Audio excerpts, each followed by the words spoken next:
InsyaAllah kita boleh mulakan. Okay. Bismillahirrahmanirrahim. Assalamualaikum warahmatullahi wabarakatuh.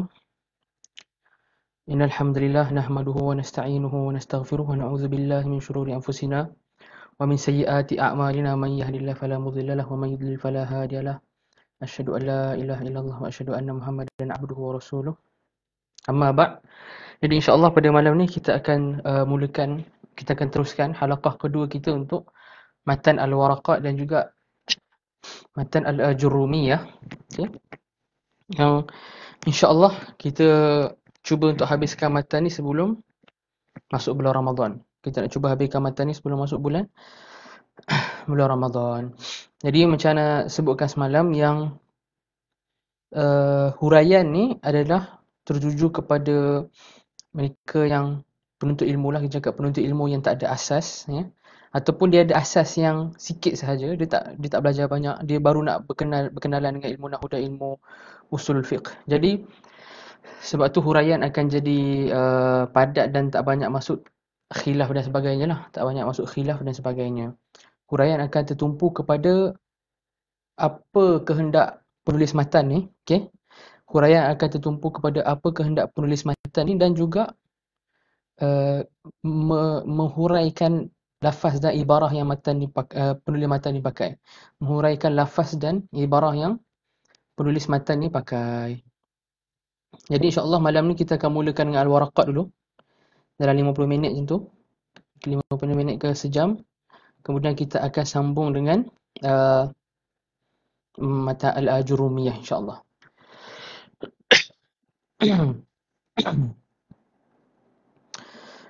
Sebelum kita mulakan, ada beberapa maklumat yang ana tak sebut dalam kuliah semalam yang ana rasa patut untuk disebutkan dahulu sebelum kita sambung matan waraqat kita hari ni. Lepas ni kita akan sambung dekat bab al-mandub, kan? Kita akan sambung dekat huraian al-mandub. Masih lagi dekat bab al-ahkam tu, al-ahkam as-sab'ah tu. Okey. Ada maklumat yang ana tak sebut semalam yang ana rasa ana kena sebutkan hari ni, ana terlupa nak sebut. Pertama, bila kita dah baca semalam yang Imam Al-Haramain kata, okey, lafaz usul fiqh ni muallafun min juz'aini mufradain. Ahaduhuma al-usul wal akharu al-fiqh. Ahaduhuma al-usul wal akhar al-fiqh. Kemudian Imam Al-Haramain bagi ta'rif al-usul sebagai ma yanbani alaihi ghairuh, dengan al-fiqh sebagai ma yubna ala ghairihi. Al-usul ma yanbani alaihi ghairuh.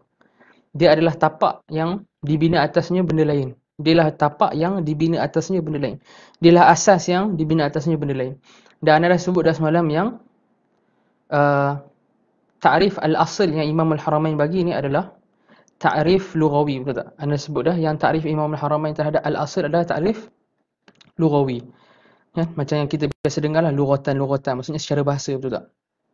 Jadi, kenapa Imam Al-Haramain bagi ta'rif lughatan? Sebab anda dah sebut semalam, dengan memberikan ta'rif al-usul secara lughawi, ta'rif lughatan secara bahasa, okay, Imam Al-Haramain sekarang dah merangkumi keempat-empat penggunaan bagi lafaz lafaz usul di sisi istilah ulama usul.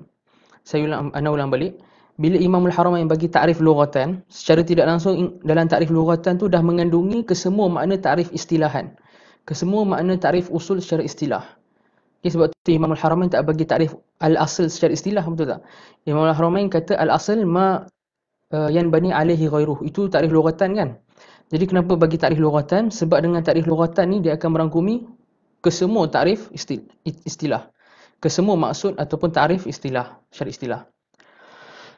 Dan macam mana sebutkan juga semalam yang dengan membuatkan menta'rifkan usul fiqh dengan al-usul dulu, kemudian baru al-fiqh.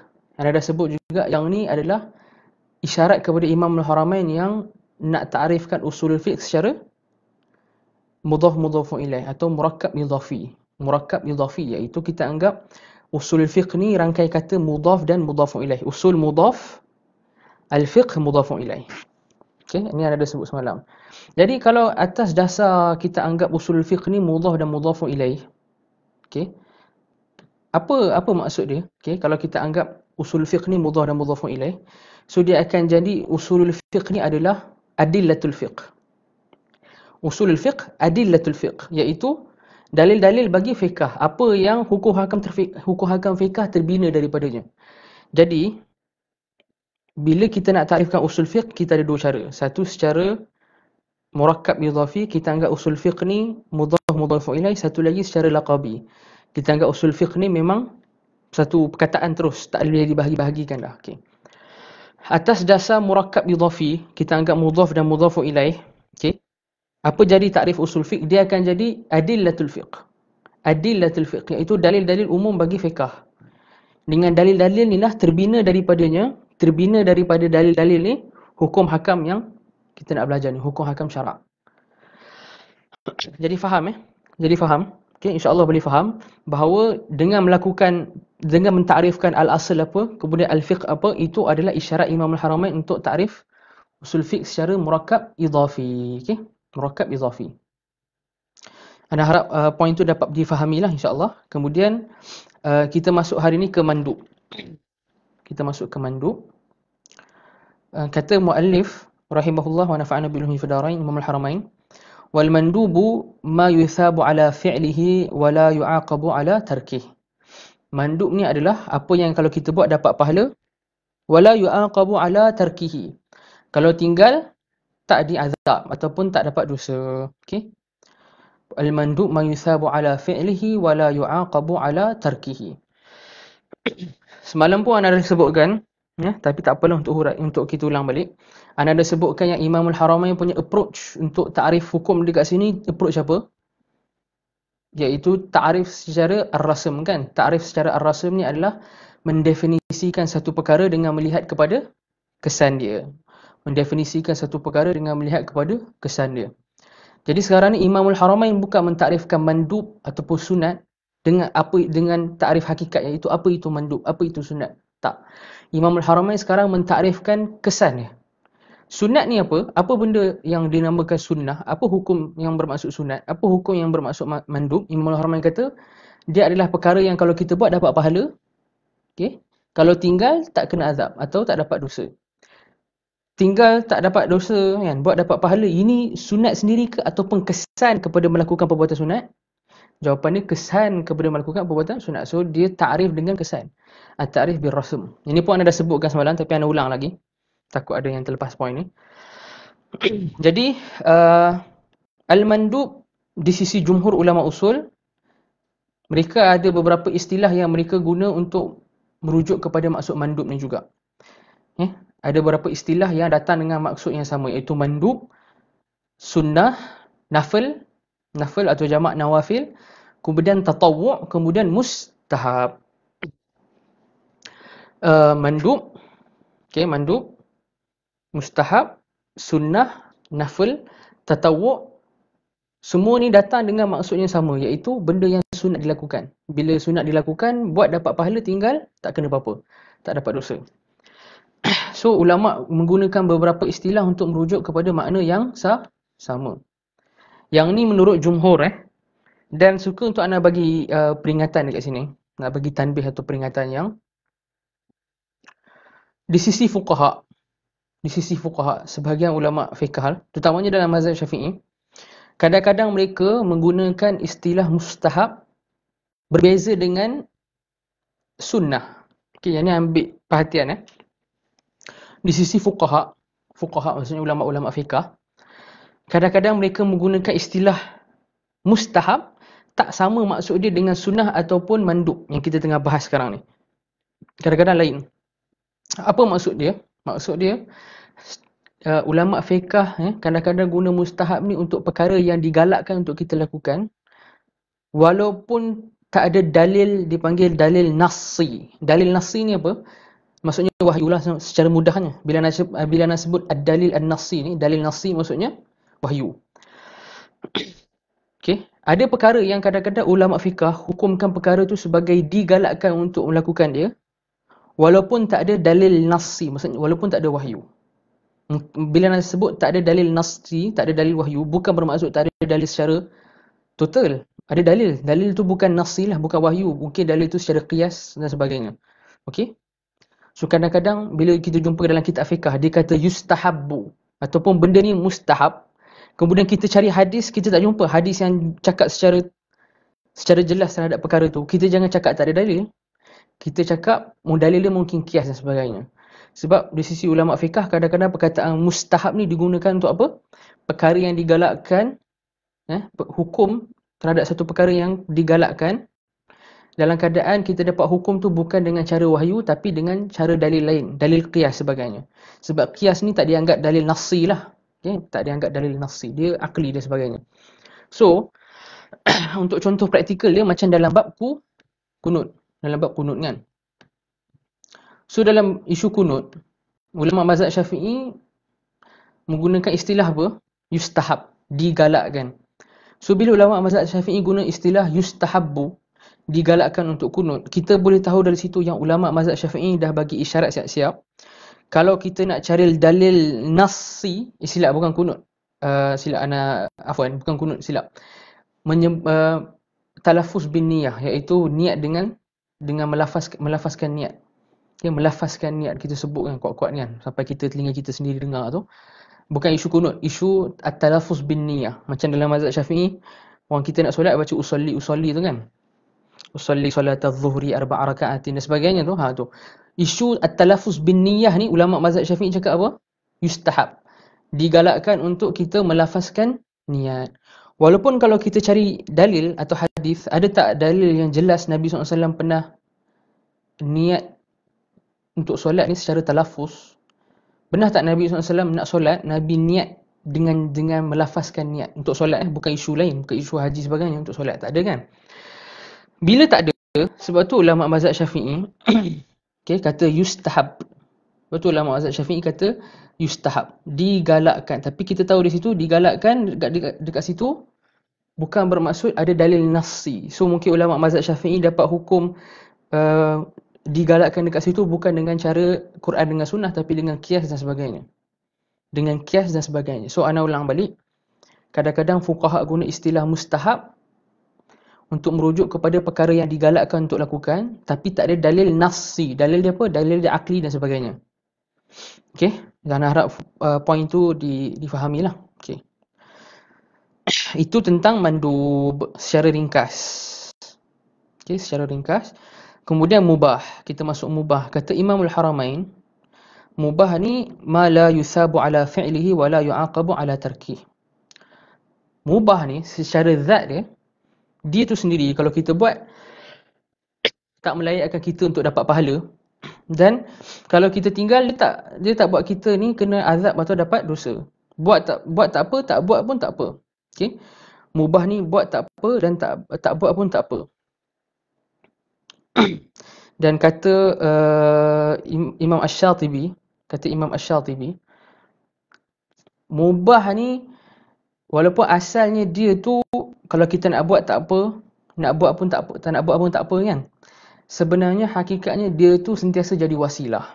Okay, perkara yang mubah ni sentiasa jadi wasilah. Dia sentiasa menjadi medium. Okay, jalan kaki mubah. Betul tak? Apa hukum jalan kaki? Tak apa. Hukum dia harus. Maksudnya nak buat pun tak apa, tak nak buat pun tak apa. Tapi jalan kaki ke masjid jadi sunat kan? Jadi sunat. Jalan kaki pergi ke disko, pergi ke klub jadi haram. Nampak? So walaupun dari sudut zat dia mubah ni buat tak apa, tak buat pun tak apa, tapi bila dia jadi wasilah, dia akan ambil hukum tujuan kita buat satu perbuatan tu. So kalau tujuan kita haram, wasilah ni pun jadi haram. Itu jalan kaki pun jadi haram. Satu kata ulama, mubah ni tatajazabu fihi al-ahkamul arba'ah. Tatajazabu fihi al-ahkam al-arba'ah. Mubah ni sentiasa ditarik-tarik oleh hukum yang 4. Makruh sentiasa tarik dia, mandub sentiasa tarik dia, wajib sentiasa tarik dia, haram sentiasa tarik dia. Maksudnya apa?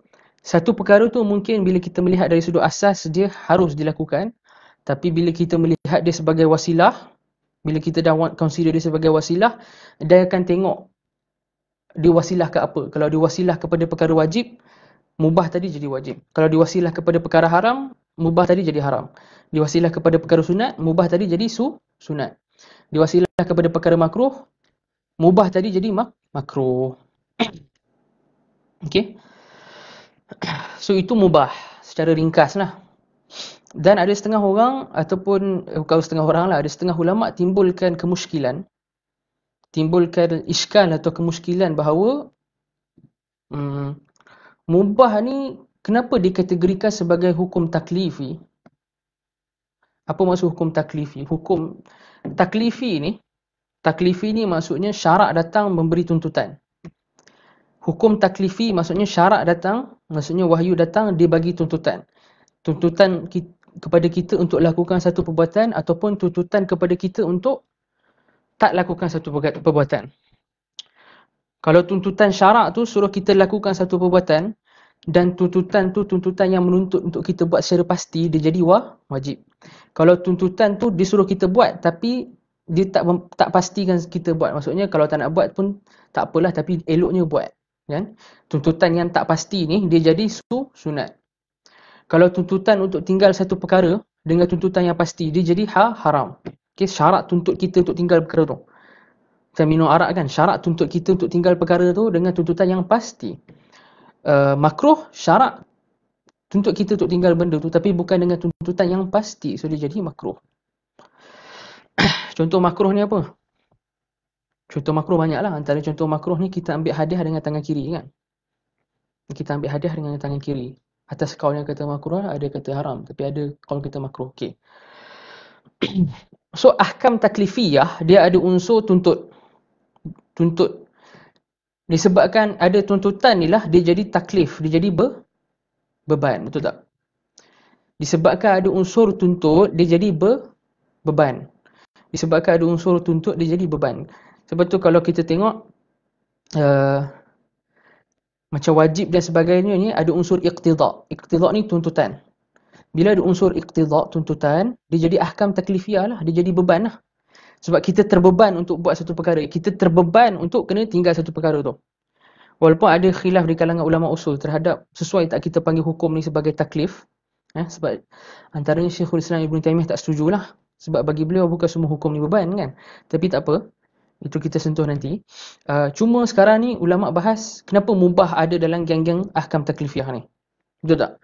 Mubah ni kita nak buat tak apa, tak nak buat pun tak apa. Mana sudut tuntutan dan beban tu? Kalau wajib dan haram, makruh dengan sunat, ada sudut tuntutan dan sudut beban. Mubah mana? Mubah tak ada. Kan? Jadi ulama usul jadi ada khilaf di kalangan mereka kenapa mubah dimasukkan juga kalau tak ada unsur beban atau tuntutan. Cuma secara mudahnya kita tak payah bahas panjang pun tak apa. Sebab apa?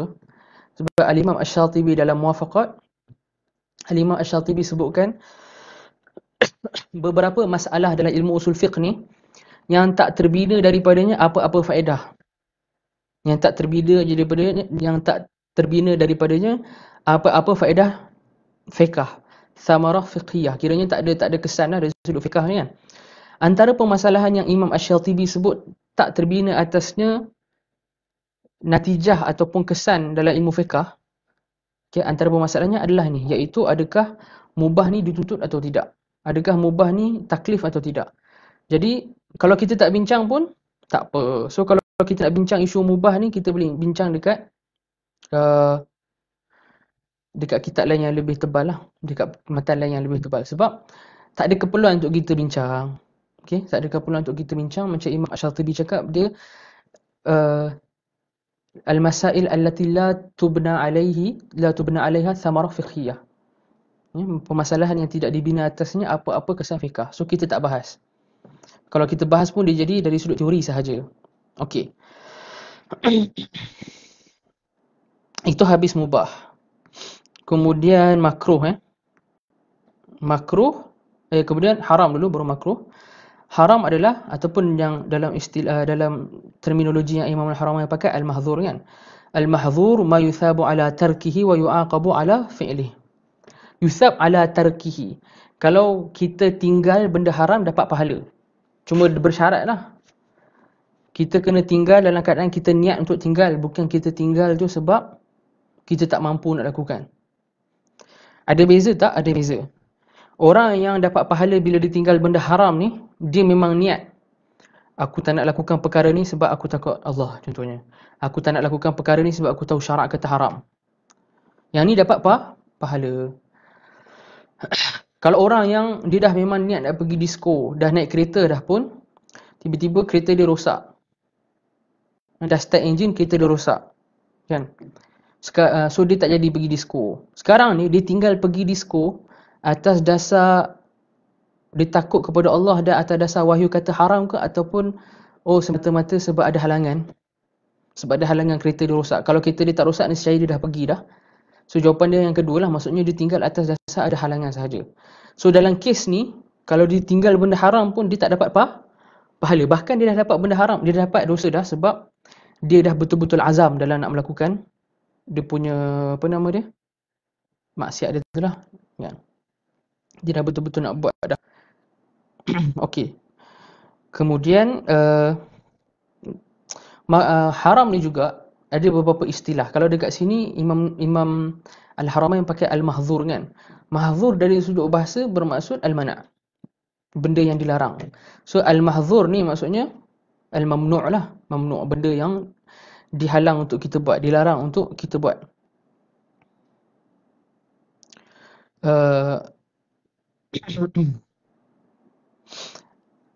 Sama macam wajib. Okay? Sama macam wajib. Bila Imam Al-Haramain kata benda yang mahzur ni yusabu ala tarkihi wa yu'aqabu ala fi'lih, dia akan dapat azab kalau dia buat, dengan syarat dia buat tu tanpa keuzuran. Tanpa keuzuran lah. Sebab kalau orang dia buat satu perkara yang haram, ada keuzuran atas dasar darurat dan sebagainya, dia tak yu'aqab kan. Kalau kita makan benda haram atas dasar untuk selamatkan nyawa contohnya, macam tersesat kat hutan dan sebagainya, so la yu'aqab lah, kita tak akan diazab ataupun diberi dosa. Okay? Kita tak akan azab atau diberi dosa. Walaupun kita buat benda haram. Sebab apa? Atas dasar terdesak dan darurat waktu tu. Kemudian makruh ma yusabu ala tarkihi wa la yu'aqabu ala fi'lih. So makruh dia lawan kepada sunat lah. Dia lawan kepada sunat. Syarat tuntut kita untuk tinggal perkara tu, tapi syarat tak tuntut kita untuk tinggal perkara tu secara pasti. Syarat galakkan untuk kita tinggal kan. Contohnya macam Ana cakap tadi, menerima hadiah dengan tangan kiri. Ataupun memakan makanan yang kuat bau dia, lepas tu kita pergi solat jemaah dekat masjid. Kan? Contohnya macam kita makan bawang dan sebagainya, so kita pergi masjid solat. So itu makruh. Itu makruh. Dan kita kena tahu yang ulama terdahulu bila mereka guna istilah makruh, terutamanya sebelum 300 hijrah lah, sebelum 300 hijrah, bila mereka guna istilah makruh, mereka maksudkan makruh tu sebagai perkara yang haram juga. Perkara yang haram.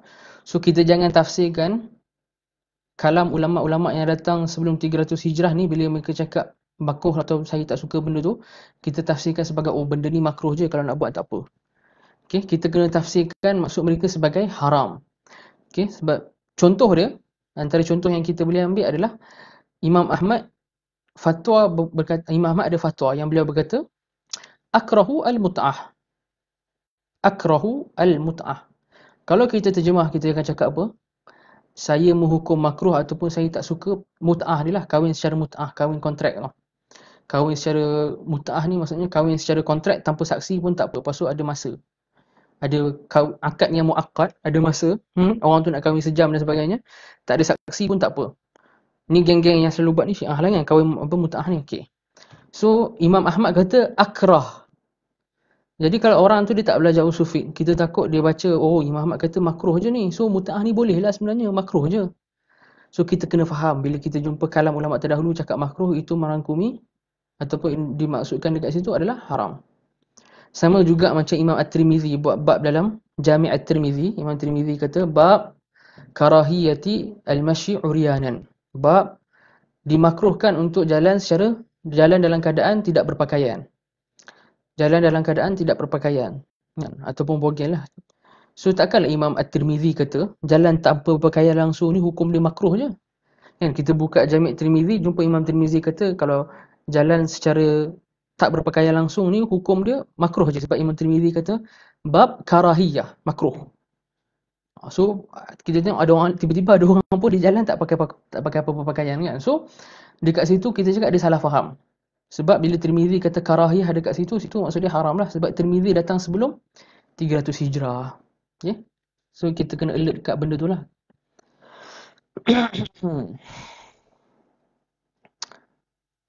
Ada perkara yang dipanggil khilaful aula. Mungkin kalau antum pernah dengar. Khilaful aula kan. Setengah matan macam Jam'ul Jawamid dan sebagainya, mereka ada sebut permasalahan khilaful aula ni. Dan ramai orang tertanya-tanya, apa beza makruh dan khilaful aula? Kalau siapa yang belajar usul lah. Jawapan ni mudah aja. Jawapan dia, makruh ni perkara yang nas datang dalam bagi tuntutan untuk ataupun galakan untuk kita tinggal. Contohnya macam tidak ambil hadiah dengan tangan kiri ataupun pergi masjid dalam keadaan kita makan benda yang berbau kuat. Dua isu ni, dua hukum ni ada dalil tak? Ada dalil. Kita buka hadis, ada banyak hadis yang larang untuk kita pergi masjid lepas makan benda yang bau kuat. Sama juga ada hadis yang larang untuk kita ambil dengan tangan kiri hadiah. Cuma khilaful aula apa? Khilaful aula dia sama dengan makruh dari sudut hukum dia apa? Kalau dia syarak galakkan untuk kita tak buat benda tu. Tapi kalau buat tak ada apa-apa jadilah. Tak ada apa-apa jadi pun. Tak ada azab atau dapat dosa pun. Cuma syarat galakkan kita tak buat.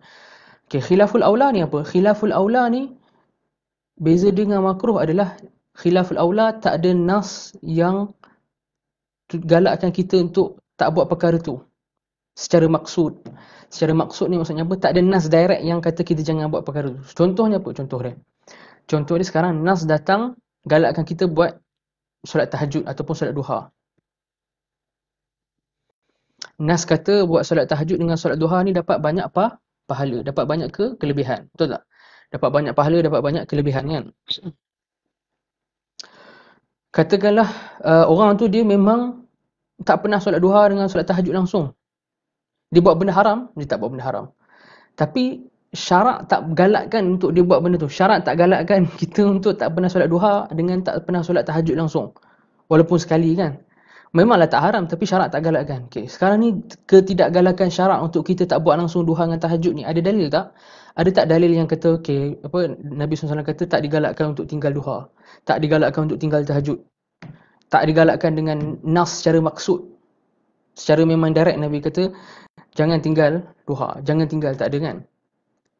Secara maksud bila sebut secara maksud secara direct. So tak ada. Bila tak ada, ulama kata bila benda ni tak ada galakan secara direct, dia jadi khilaful aula.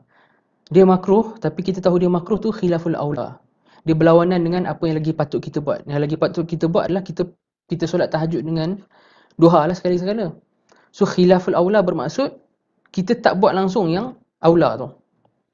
Okay, so beza dia dengan makruh apa? Beza dia dengan makruh, dia tak ada dalil yang sentuh benda tu secara direct, secara maksud.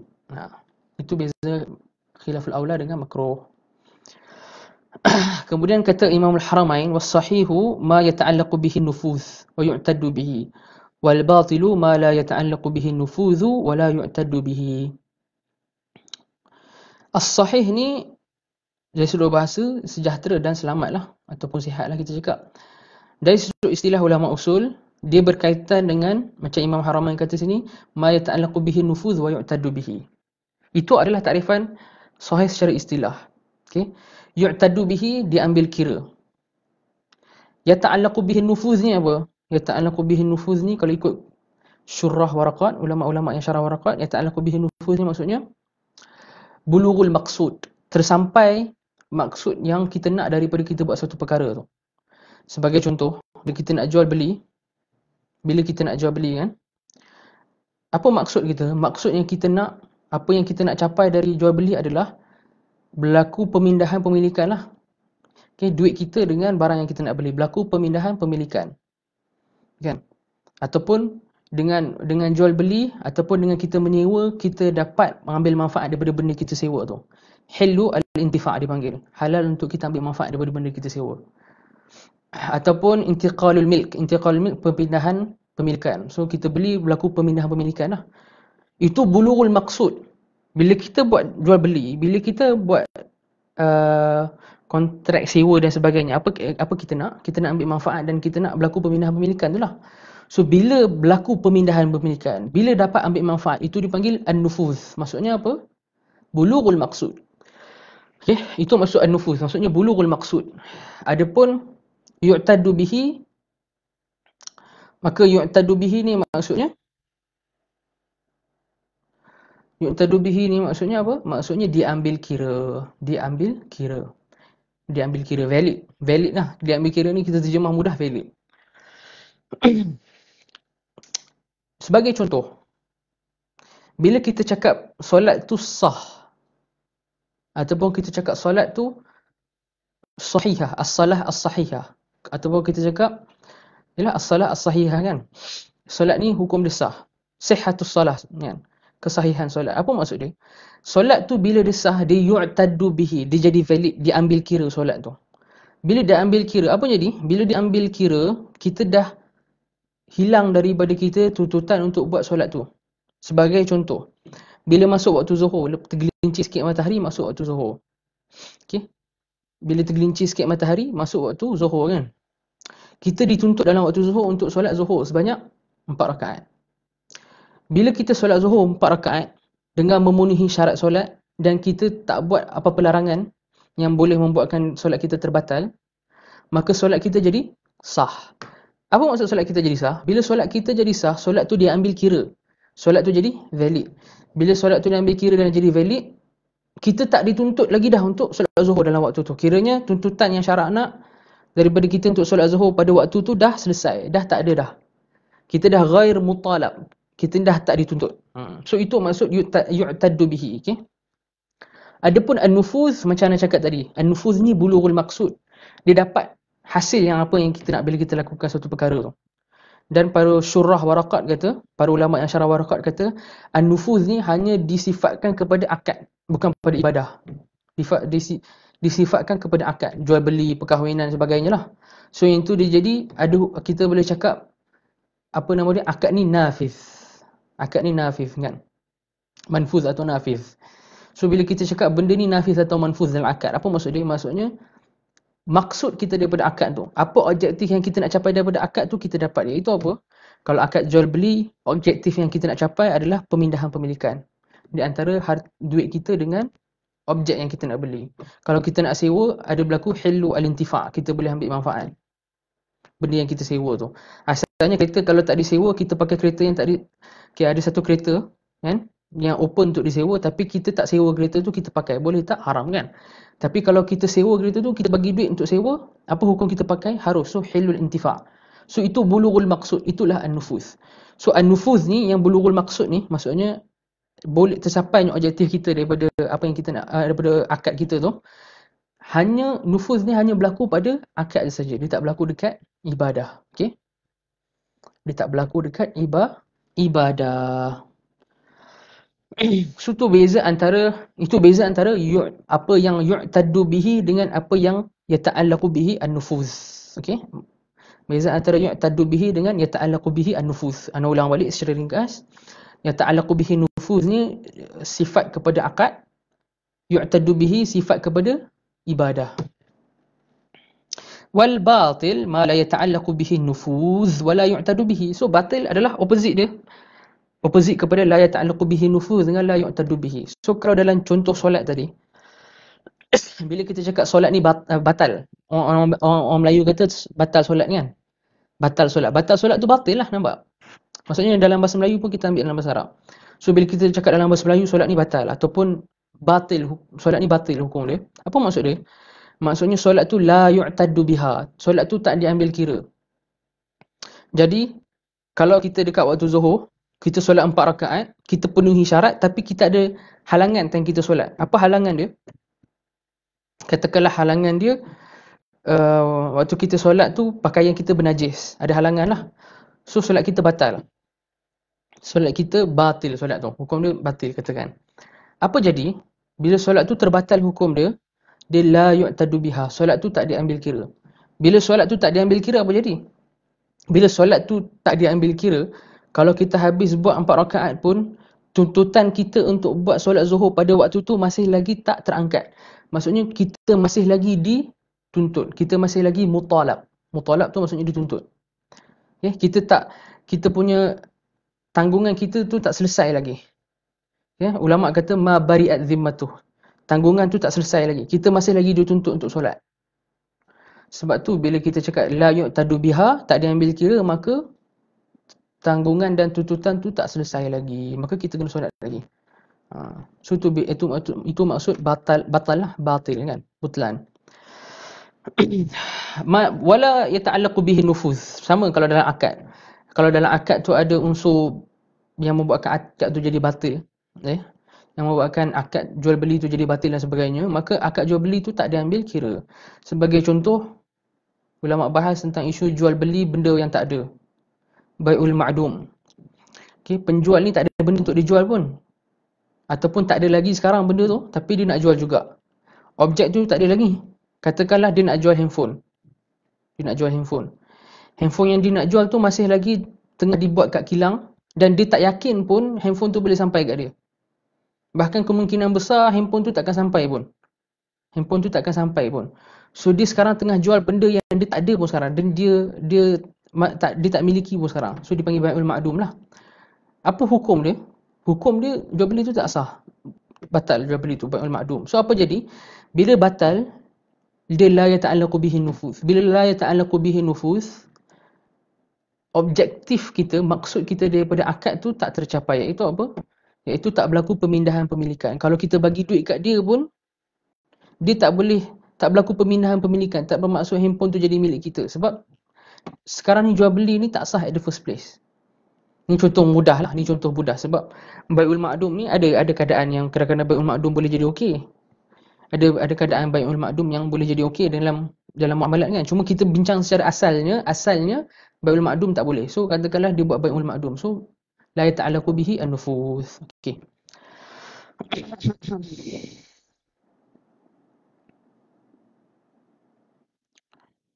Itu as-sahih dengan al-batil. Kemudian mazhab jumhur tidak membezakan di antara fasid dengan batil. Yang ni semua orang belajar usul fiqh tahu kan. Mazhab jumhur tidak membezakan di antara batil dengan fasid. Mazhab jumhur kata lebih kurang sama je. Sama je lah. Yang membezakan antara istilah batil dengan fasid ni adalah mazhab Hanafi. Mazhab Hanafi kata al-batil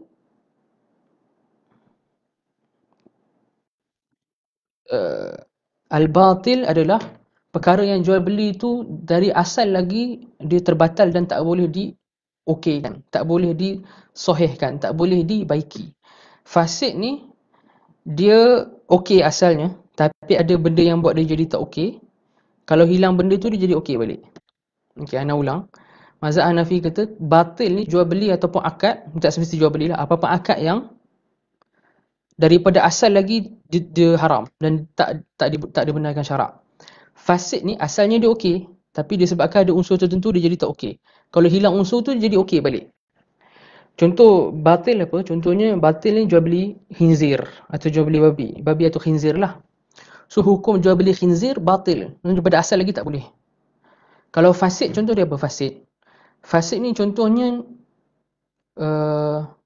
kawan kita jual phone dekat kita, kawan-kawan kita jual phone kat kita, dan dia kata kat kita, kau boleh bayar phone kat aku ni secara ansuran, sebulan RM100. Tapi katakanlah kawan kita ni syaratkan dengan syarat yang riba. Kawan kita cakap kalau kau lambat bayar setiap bulan, kau kena bayar aku tambahan 100 lagi, katakan. So sekarang ni hukum jual beli tu asalnya okey, sah je jual beli phone tu. Jual beli secara ansuran pun sah je. Tapi disebabkan ada unsur riba, dia jadi fasid. Kalau dia buang unsur riba tu, dia buang unsur syarat riba tadi tu, yang dia kata kalau lambat bayar 100 tu, apa jadi? So hukum dia jual phone waktu tu okey lah, jadi macam biasa lah. Jadi harus balik lah. So itu beza fasid dengan batil. Fasid dia problematik tapi boleh dibaiki, boleh disahihkan. Batil dia daripada awal lagi. Kalau jual beli tu jual beli babi, jual beli khinzir kan. Sebenarnya babi dengan khinzir sama je lah. Walaupun kalau kita cakap cuma dalam bahasa Melayu dia lebih lembut lah sebut khinzir. Kalau kita jual beli khinzir sekalipun, ada ke cara kita nak betulkan jual beli tu? Kita nak buat khinzir tu jadi halal dan sebagainya? Tak ada kan? Sebab tu dia jadi jual beli yang batil.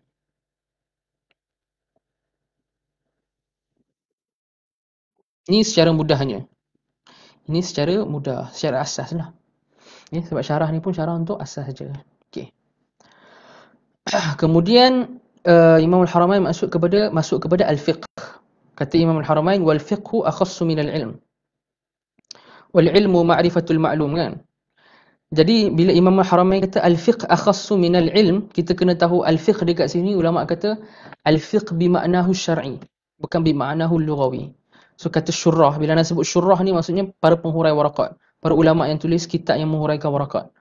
So kata syurrah, al-fiqh ni bimaknahu syar'i, maksudnya fiqh dengan istilah syarak yang kita tahu tadi, yang kita tahu dekat pelajaran semalam, iaitu ma'rifatul ahkam asy-syar'iyyah allati tariqaha al-ijtihad tu, mengetahui hukum hakam syarak dengan jalan ijtihad tu, dengan cara ijtihad tu. Yang ni lebih khusus daripada semata-mata mengetahui, lagi khusus daripada ilmu. Betul lah, kan? Sebab ilmu ni umum, ilmu sains, ilmu matematik, ilmu geografi. Adapun fiqh tadi dengan maksud tadi tu dia jadi dengan makna yang lebih khusus. Al-fiqh bimaknahu syar'i akhassu min al-ilm. Dia lebih khusus daripada ilmu. Ilmu tu sendiri, ta'rifan ilmu adalah ma'rifatul ma'lumi ala ma huwa bihi fil waqi'. Kita mengetahui satu maklumat sesuai dengan realiti dia. Kita mengetahui satu perkara sesuai dengan realiti dia. Contoh dia apa? Bila kita cakap, saya tahu macam mana bentuk gajah atau macam mana bentuk zirafah, apa yang kita dakwa kita tahu tu, maklumat yang ada dalam otak kita, gambaran yang ada dalam otak kita tu, okay, bertepatan dengan realiti zirafah atau gajah tu. Jadi kalau dalam kepala otak kita, bila kita sebut gajah, kita bayang binatang yang ada belalai, ada 4 kaki semua tu, warna kelabu. Yang maklumat ni menepati realiti gajah, betul tak? Setuju tak? Gajah warna kelabu dan berkaki 4 lah, kan? Dah ada belalai, kan? Bila maklumat yang ada dalam otak kita ni menepati realiti, menepati apa yang ada dekat alam realiti ni, itu dipanggil al-ilm. Ma'rifatul ma'lum ala ma huwa bihi fil waqi'. Kita punya maklumat menepati apa yang ada dekat alam realiti secara tepat je lah, bertepatan, kan? Maklumat kita ni bertepatan dengan apa yang ada dekat alam realiti ni. Kalau kita dakwa kita tahu zirafah, dalam otak kita terbayang 4 kaki, lepas tu leher panjang, lepas tu ada tumpuk-tumpuk putih dengan tumpuk-tumpuk coklat, kan? Tumpuk-tumpuk oren atau coklat. So maklumat dalam otak kita ni bertepatan dengan realiti zirafah.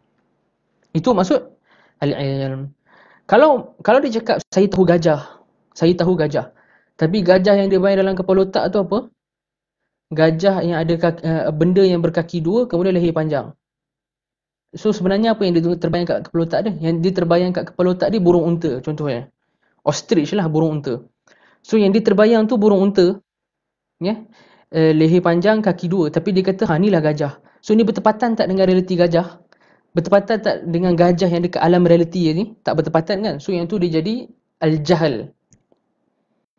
Itu jadi kejahilan. Maksudnya maklumat yang ada, gambaran yang ada tu tak bertepatan dengan realiti. Itu maksud dia. Itu maksud Imam Haramain bila kata al-ilm ni ma'rifatul ma'lum ala ma huwa bihi fil waqi' wal jahlu tasawwuru syai' ala khilafa ma huwa bihi fil waqi'. Tasawwuru syai' ala khilafi ma huwa bihi fil waqi'. Kita gambarkan satu perkara yang tak bertepatan dengan realiti perkara tu. Itu jahil. So kita gambarkan gajah dengan ada leher panjang kemudian 2 kaki. Sebenarnya gambaran kita tu burung unta. So menepati tak gajah kat dunia realiti? Tak menepati. So itu dipanggil jahil. Sebab apa? Kita menggambarkan suatu perkara bersalahan dengan realiti perkara tu. Bersalahan dengan realiti perkara tu. Yang tu dipanggil al-jahlu al-basit. Jahil level pertama. Jahil level kedua, kita ingat kita ada maklumat yang betul, tapi sebenarnya kita salah. Kita sangka kita ada maklumat yang betul, sebenarnya kita salah. Okey, kalau orang tanya, apa beza jahil basit dengan murakkab? Ana bagi contoh. Orang yang jahil basit, jahil yang simple ni, kita tanya dia tahu tak gajah macam mana? Ataupun tahu tak bila perang Badar? Orang yang jahil basit, yang jahil simple, dia akan kata apa? Saya tak tahu. Saya tak tahu bila berlaku perang Badar, saya tak tahu macam mana bentuk gajah. Wallahu ta'ala alam, saya tak tahu. Itu jahil basit. Basit, maksudnya simple. Maksudnya jahil level 1, iaitu aku tak tahu. Jahil level kedua, jahil yang lebih bertingkat. Kita cakap jahil bertingkat-tingkat ni apa? Bila kita tanya dia tahu tak perang Badar bila? Dia kata, oh aku tahu perang Badar bila. Perang Badar berlaku pada tahun ke-100 Hijrah contohnya. Maklumat dia salah lah, totally salah. Perang Badar berlaku tahun ke-2 Hijrah. Tiba-tiba dia ingat perang Badar berlaku tahun ke-100. Bila kita tanya dia, tahu tak gajah macam mana? Dia kata, oh aku tahu gajah macam mana. Gajah tu yang ada 2 kaki. So itu jahil murakkab. Kenapa dipanggil jahil murakkab? Sebab dah lah dia tak ada maklumat. Dia pula ada maklumat yang tak bertepatan dengan realiti. Kalau yang jahil basit, dia tak ada maklumatnya. Dia totally tak ada maklumat. Yang kedua ni, dia ingat dia ada maklumat yang betul, tapi maklumat dia tu sebenarnya salah. So itu al-jahlul basit.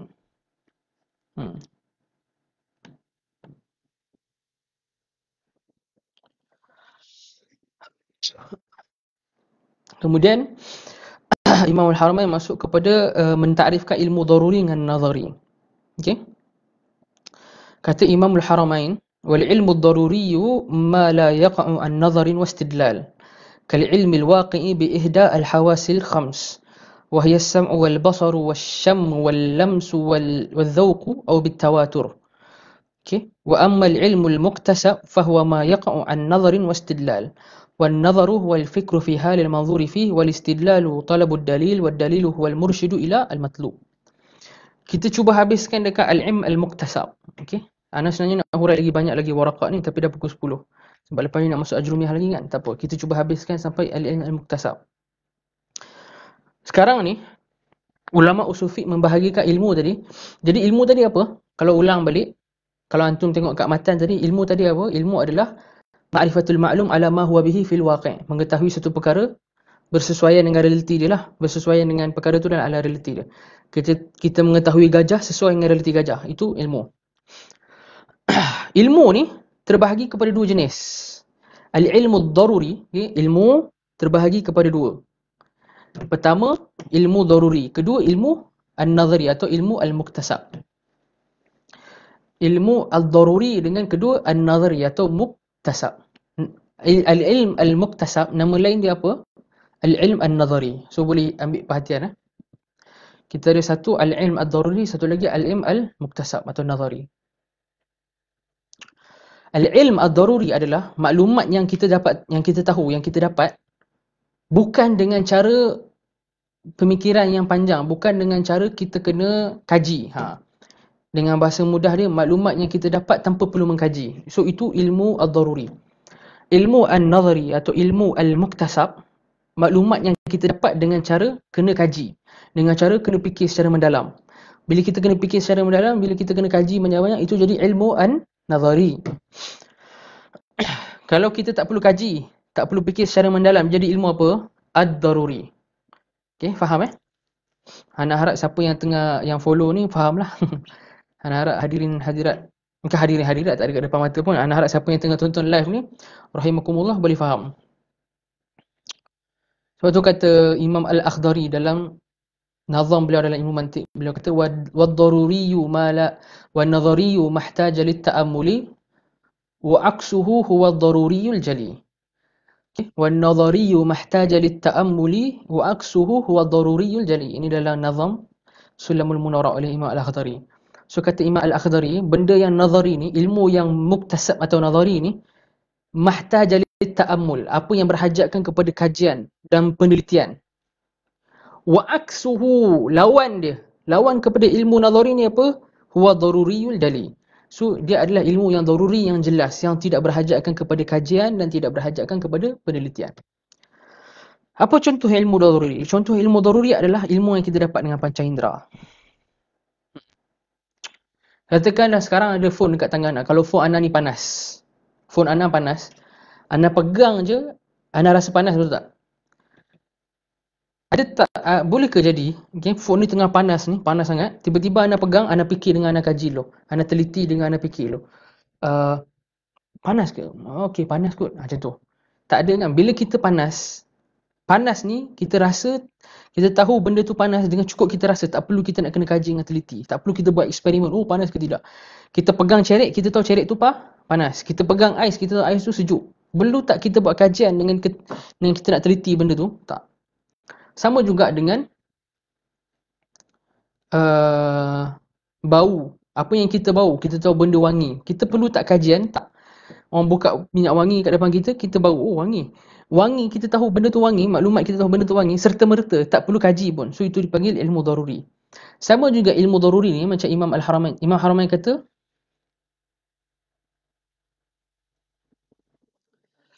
perbahasan ilmu ni ada kaitan juga ke dengan perbahasan ayatul. Ada sebenarnya. So soalan yang ada orang tanya ni, dia kata perbahasan ilmu ni ada kaitan juga ke dengan perbahasan absolute truth dengan relative truth. Absolute truth dengan relative truth. Ada perbahasan. Memang ada kaitan. Memang ada kaitan. Sebab perbahasan absolute truth dengan relative truth ni untuk jawab soalan ni, orang yang bertanya ni, perbahasan ni mula ditimbulkan dalam dalam fasa ataupun zaman Yunani kuno dulu. Zaman Yunani kuno dulu kita ada golongan yang dipanggil sophist. Dalam English dia punya term sophist lah. Sophist, S-O-P-H-I-S-T-S. Ataupun kita cakap dalam term falsafah dia, dalam bahasa Arab dia, Sophastaiyah, Sophastaiyun. So mereka ni yang kata hakikat ni sebenarnya tak ada satu perkara yang betul-betul hakikat atau realiti. Semua benda subjektif. Semua benda subjektif. Bagi mereka tak ada maklumat yang betul-betul 100% konkret betul dan kena diterima oleh semua. Kan? Jadi untuk melawan kelompok pemikiran ni, Sophastaiyah ni, kita ada ilmu macam usul fiqh dengan mantik ni lah, yang function ilmu ni nak lawan golongan macam ni. So kita kena bagi tahu kat mereka ni apa dia sebenarnya maklumat yang tak boleh ditolak lagi dah dengan apa maklumat yang terbuka untuk subjektif. Adapun golongan sofist atau Sophastaiyun ni, mereka kata semua benda ni subjektif. Sebagai contoh, kalau depan kita ada cawan warna merah, semua orang tengok dalam bilik tu kata cawan tu warna merah. Sofis kata, ya ke merah? Entah ada kemungkinan cawan tu bukan warna merah. Mungkin menjadi hitam atau putih. So dia nak melawan realiti, dia nak melawan maklumat yang 100% betul pun dia nak lawan juga. Dia nak lawan juga. So sebab itulah dia anggap benda yang truth ni subjektif. Geng-geng sofis ni lah. Dan sebenarnya kalau kita belajar usul fiqh, kita akan belajar macam mana nak tolak pendapat geng-geng yang rasa truth ni dia subjektif ataupun relatif lah kan. Bagi ulama ahli sunnah, bagi orang Islam, memang truth ni absolute. Truth ni absolute satu je. Sebab itulah hadis Nabi SAW sebut yang orang yang berhukum tu, hakim ataupun mujtahid yang berhukum tu, dia boleh betul, dia boleh salah. Idza ijtahada al-hakim fa asab falahu ajran, kan. Bila dia ijtihad dan hukum yang diijtihad tu menepati kebenaran, dia dapat 2 pahala. Wa idza akhta'a falahu ajrun wahid. Kalau dia salah, dia dapat 1 pahala. Kenapa Nabi SAW sebut ada betul ada salah? Sebab bagi Nabi SAW, truth atau kebenaran ni memang satu je, absolute truth. Okey. Kita masuk balik kepada al-ilmu daruri tadi. Kita dah bahas tadi, kita cakap ilmu daruri ni boleh dapat dengan cara panca indera. Cara pancaraya 5 tu.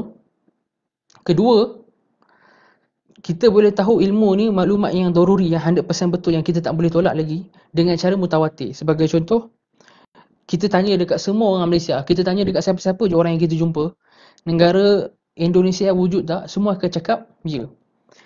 Disebabkan kita tanya ribuan orang, ratusan ribu orang negara Indonesia, kita tanya mereka negara Indonesia ni wujud ke tidak, mereka semua cakap ya. Waktu tu kita kena terima maklumat tu, walaupun kita mungkin tak pernah nampak negara Indonesia depan mata. Sebab apa? Sebab bilangan ratusan ribu tu mustahil mereka berkomplot untuk tipu. Maka maklumat yang kita dapat dengan perkhabaran yang ramai ni, perkhabaran ratusan ribu orang ni, dia jadi maklumat yang daruri. Kita perlu kaji lagi, tak perlu kaji. Perlu tak kita tengok daripada 100,000 orang ni, setiap satu orang ni peribadi dia macam mana? Oh, dia ni fasik ke tak fasik? Dia ni soleh ke tak soleh? Dia ni kaki tipu ke tak kaki tipu? Tak perlu. Sebab dengan bilangan 100,000 tu, kita tak berhajat kepada penelitian pun.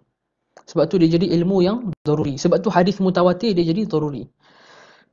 Ilmu nadhari, apa yang bukan dengan cara panca indera yang 5 dan juga dengan mutawatir. Kan? So itu dia jadi ilmu nadhari, ilmu yang berhajatkan kepada pemerhatian untuk kita tahu. Sebab itulah hadis ahad, hadis yang datang dengan sanad tak mutawatir, dia nadhari. Nadhari ni maksudnya apa? Ulama kena check sanad tu, kena check perawi tu.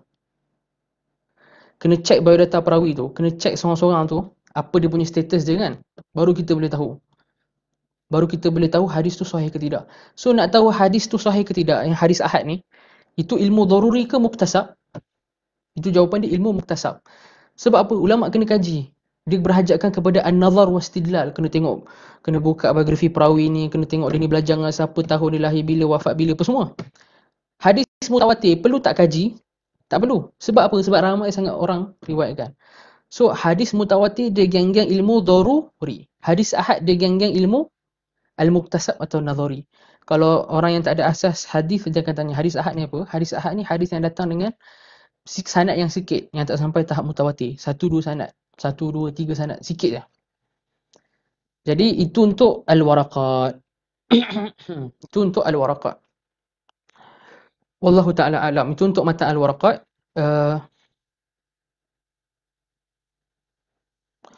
Kalau ada apa-apa soalan berkaitan mata waraqat ni, boleh tanyalah. Kalau ada apa-apa soalan berkaitan dengan mata waraqat, setakat part yang kita ambil tadi tu, boleh tulis sekarang. Ana akan cuba jawab dalam 2-3 minit. Kemudian kita akan masuk al-ajurrumiyah.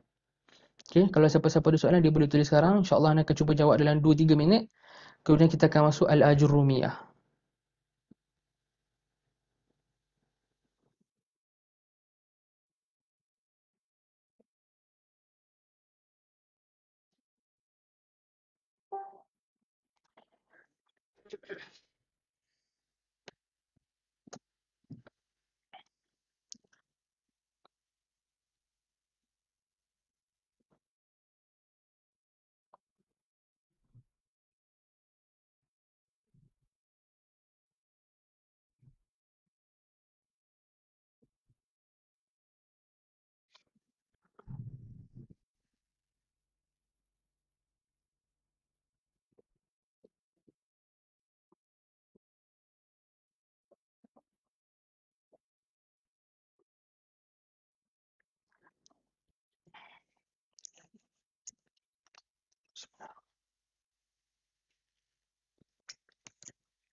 Hmm.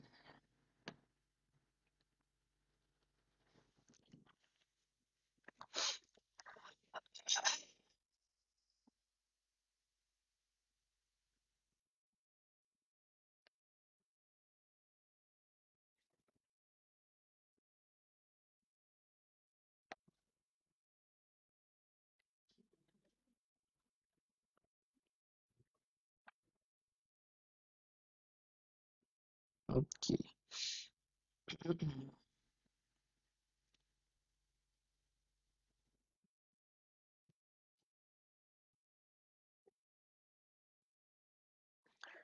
Okay, kalau tak ada, kita sambung. Boleh Ustaz terangkan semula perbezaan khilaful aula dengan makruh? Khilaful aula, okay, Ana terangkan secara ringkas. Khilaful aula, dia tak ada uh, khilaful aula dengan makruh. Makruh ni ada dalil, dalil yang larang perkara tu secara jelas lah kita cakap. Okay. Ada dalil yang larang perkara tu secara jelas. Contohnya hadis yang Nabi SAW kata, siapa yang dia makan apa nama dia, bawang dan sebagainya, jangan dekati masjid kan. Jangan cek hadis tu.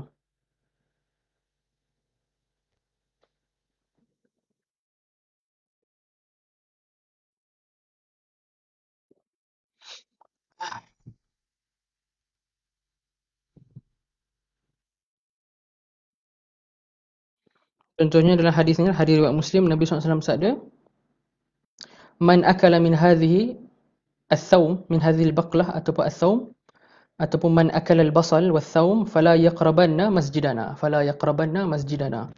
Jangan dia dekati masjid kami. So, ni Nabi SAW ada larangan dekat hadis ni, sebab Nabi SAW kata fala yaqrabanna masjidana. Man akala al-basal fala yaqrabanna masjidana. Siapa yang makan apa nama dia? Bawang ke ataupun bawang kan, jangan dekati masjid kami. Ada larangan yang maksudah. Okay, benda ni makruh ni dia ada larangan jelas macam dalam hadis tu. Walaupun larangan tu tak membawa kepada haram, tapi ada larangan daripada Nabi secara direct. Adapun meninggalkan tahajud dan juga meninggalkan solat duha sebagai contoh, okay, tak ada kat sana hadis yang jelas daripada Nabi SAW ada larangan direct. Nabi kata siapa yang tinggal solat duha maka sekian-sekian. Siapa yang tinggal solat tahajud maka sekian-sekian. Kan? Ada galakan, ada galakan untuk buat. Tapi untuk tinggal tu ada tak Nabi kata larangan tertentu ataupun dapat tak ancaman tertentu kalau tinggal? Tak ada. Jadi dekat situ tak ada kat sana larangan ataupun ancaman yang direct lah kena kepada orang yang tinggal duha dengan tahajud ni. Cuma macam mana ulama tahu kita tak digalakkan untuk tinggal duha dengan tahajud? Ulama tahu sebab galakan terhadap nak buat duha dengan tahajud ni terlalu banyak. Bila galakan tu terlalu banyak, tapi kita tak pernah buat juga, waktu tu kita ni layak lah untuk dikatakan tak patutlah buat macam tu kan. Untuk seseorang yang dah hidup lama tak pernah solat duha langsung. So sekarang ni kita cakap tak patut buat macam tu, ada tak hadis yang kata? Tak ada. Sebabkan dia tak ada hadis secara nas yang kata macam jangan macam tu, dia jadi khilaful aula. Dia jadi lawan kepada benda yang patut kita buat. So macam mana cakap tadi, beza khilaful aula dengan makruh basically sebab makruh ni ada dalil yang bagi larangan terus, bagi larangan direct macam hadis tadi tu. Man akala al-basal fala yaqrabanna masjidana. Adapun khilaful aula kita tahu sebab kita berbuat, kita melihat sebaliknya. Kalau kita cakap buat duha ni sangat afdal, buat tahajud sangat afdal, kan? Sebaliknya kalau tak buat langsung elok tak? Tak elok lah macam tu. Tak patutlah seorang muslim tu sepanjang hidup dia tak pernah solat duha dengan tahajud langsung. Cuma kalau orang bahas tak solat duha dengan tahajud langsung haram tak? Tak haram pun. Cuma kita cakap kalau tak buat langsung elok tak? Tak elok. Okay. Tak elok tu dapat macam mana? Dapat sebab melihat kepada dalil yang kata galakan terlalu banyak. So bila galakan terlalu banyak, kita tinggal juga. So berlawanan dengan galakan tu, khilaful aula. Dan tak ada dalil yang jelas kata siapa yang tinggal duha sekian. Siapa tinggal tahajud sekian. So itu beza dia lah, beza dia. Ana harap itu dapat jelaskan sikit. Okey. Kita masuk al-ajurumiyah pula. Kita masuk al-ajurumiyah.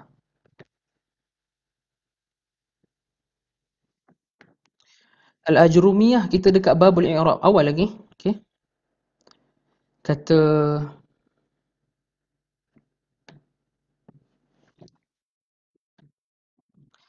Jadi kata Imam Ibn Ajurum rahimahullah, al-i'rab huwa taghyiru awakhir al-kalim li ikhtilaf al-awamili ad-dakhilati 'alayha lafdhan aw taqdira. Ini Imam Ibn Ajurum mula nak bagi takrifan kepada kita, takrifan i'rab kat kita. So i'rab ni apa sebenarnya? I'rab ni adalah perubahan di akhir kalimat. Okey. Perubahan di akhir kalimat. Bila kata perubahan di akhir kalimat kan, al-kalim sini jamak. Al-kalim ni jamak. Jam'u kalimah lah. Al-karim sini jamak. Perubahan di akhir kalimat disebabkan ikhtilafil awamili ad-dakhilati 'alayha. Kerana masuknya berbagai faktor berbeza terhadap kalimat-kalimat tu. Okey. So dalam bahasa Arab ni, dalam ilmu tata bahasa Arab, perkataan-perkataan atau kalimah-kalimah ni dia boleh berlaku perubahan dekat hujung dia. Bila kata perubahan dekat hujung tu maksudnya dekat hujung kalimah tu lah. Bukan perubahan tu berlaku dekat tengah atau berlaku dekat depan. Okey. Perubahan tu tak berlaku dekat tengah atau depan, perubahan tu berlaku dekat hujung. So sebagai contoh kalau perkataan Zaid berubah dekat belakang, Zaidun, Zaidan, Zaidin. So sekarang ni dia berubah kat mana? Dia berubah dekat hujung, dekat belakang dia. Dia berubah dekat huruf dal. Zai, ya, dal kan? So perubahan tu sekarang berlaku dekat huruf dal. Zaidun, Zaidan, Zaidin. Berubah tak? Ya, berubah. Dekat depan ke, dekat pertengahan ke, dekat belakang? Dekat belakang. Sebab apa? Sebab tuan-tuan dan puan-puan yang dirahmati Allah sekalian, ilmu nahu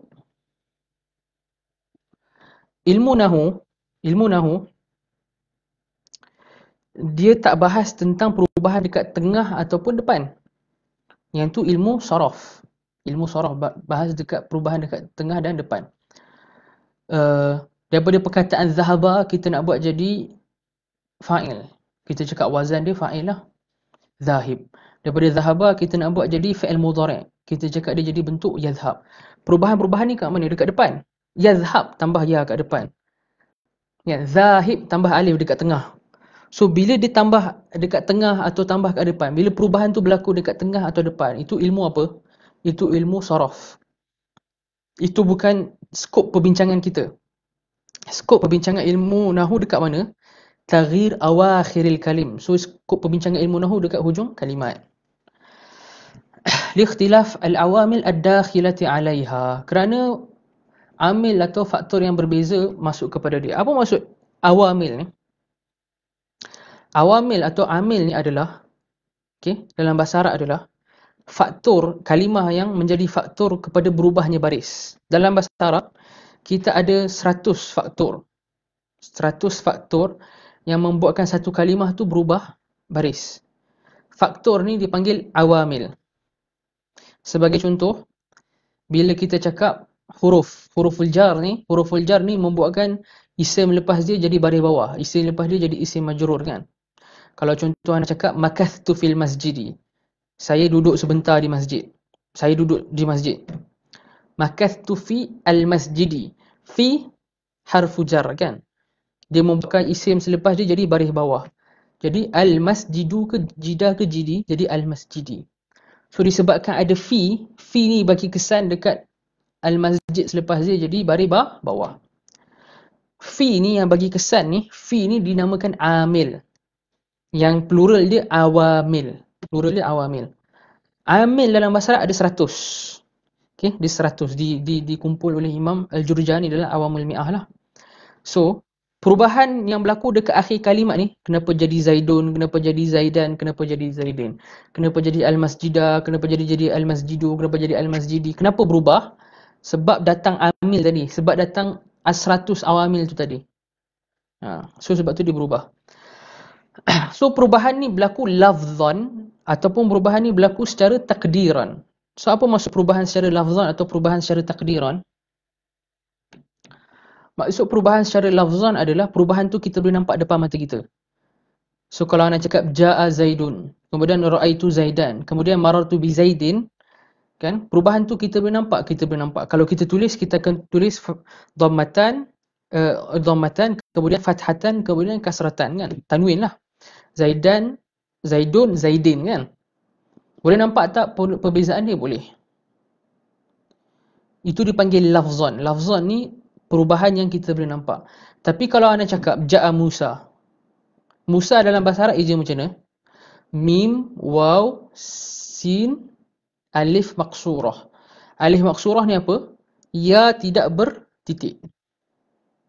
Ya tidak bertitik. So, bila ya tidak bertitik ni, tu dipanggil alif maksurah. Dalam apa-apa keadaan pun, bentuk dia macam tu lah. Dia akan jadi ja'a Musa, ra'aitu Musa, marartu bi Musa. Nampak tak perubahan? Beza tak dengan ja'a Zaidun, ra'aitu Zaidan dengan marartu bi Zaidin? Beza kan? Beza sebab apa? Beza sebab dekat Zaid, kita boleh nampak perubahan dekat akhir. Jadi dhammatan ke, fathatan ke, kasratan. Musa akan kekal macam tu je. Dia tak ada jadi ja'a Musa yu atau u. Ra'aitu Musa ya. Marartu bi Musa yi. Tak ada kan? Nama Musa lah. Okey. Disebabkan perubahan tu tak nampak, kita hanya boleh andaikan berlaku perubahan tu. Kita anggarkan berlaku perubahan tu. So perubahan yang diandaikan ni, yang dianggarkan ni dipanggil apa? Dipanggil takdir. Dipanggil takdir. So ingat, perubahan yang kita boleh nampak macam Zaidun, Zaidan, Zaidin jadi apa? Lafzi. Perubahan lafzi atau lafzan. Perubahan kita tak boleh nampak macam Musa tadi tu, ja'a Musa, ra'aitu Musa, marartu bi Musa. Jadi apa? Perubahan secara takdiri. Okey, harap faham lah. So itu maksud Imam Ibn Ajrum, taghyiru awakhiril kalimi li ikhtilafil awamil dakhilati 'alayha lafzan aw taqdira. Wa aqsamuhu arba'ah. Aqsamuhu dhamir ha ni balik kepada i'rab. Maksudnya wa aqsamul i'rabi arba'ah. I'rab ni terbahagi kepada 4. Sama ada rafa' atau nasab atau khafd. Khafd ni maksudnya jar, anda dah sebutkan semalam dah. Khafd ni sama dengan jar wa jazm. So dia sama ada raf'un ataupun nasbun atau jarrun ataupun jazmun. Kata Imam Ibn Ajrum, falil asma'i min dhalika ar-raf'u wal nasbu wal khafdu wala jazma fiha. Isim boleh menerima hukum rafa', hukum nasab, hukum jar, tapi tak boleh terima hukum jazam. So siapa yang dengar ni sekarang ni, tuan-tuan dan puan-puan yang dirahmati Allah sekalian, boleh buat kaedah, dengar elok dan buat kaedah bahawa isim takkan jazam sampai kiamat. i'rab isim tak akan jadi majzum sampai kiamat. Siapa kata i'rab isim ni majzum? Salah sampai kiamat salah. Kenapa sampai kiamat salah? Sebab isim takkan boleh terima hukum jazam. Dia boleh terima hukum rafa' sahaja atau nasab sahaja atau jar sahaja. Rafa' ni apa? Rafa' ni depan, nasab ni atas, jar bawah. Jar bawah. Nanti kita akan tengoklah apa maksud rafa' nasab dengan jar ni. Walil af'ali min dhalika ar-raf'u wan nasbu wal jazmu wala khawdha fiha. Fi'il pula dia tak ada jar. Fi'il ada rafa', ada nasab, ada jazam, tapi tak ada yang keempat ni. Dia tak ada jar. So antum tak boleh cakap ataupun tak boleh jumpa, tak akan jumpa dalam bahasa Arab fi'il yang tiba-tiba dia jar. Hukum dia jar. Dia sama ada dia majrur dengan kasrah ke, dengan ya ke, tak akan jumpa lah. Antum tak akan jumpa orang cakap zahaba jadi zahabi macam tu. Tiba-tiba jadi baris bawah, jadi kasrah, tak ada. So isim tak menerima jazam, fi'il tidak menerima jar. Okey?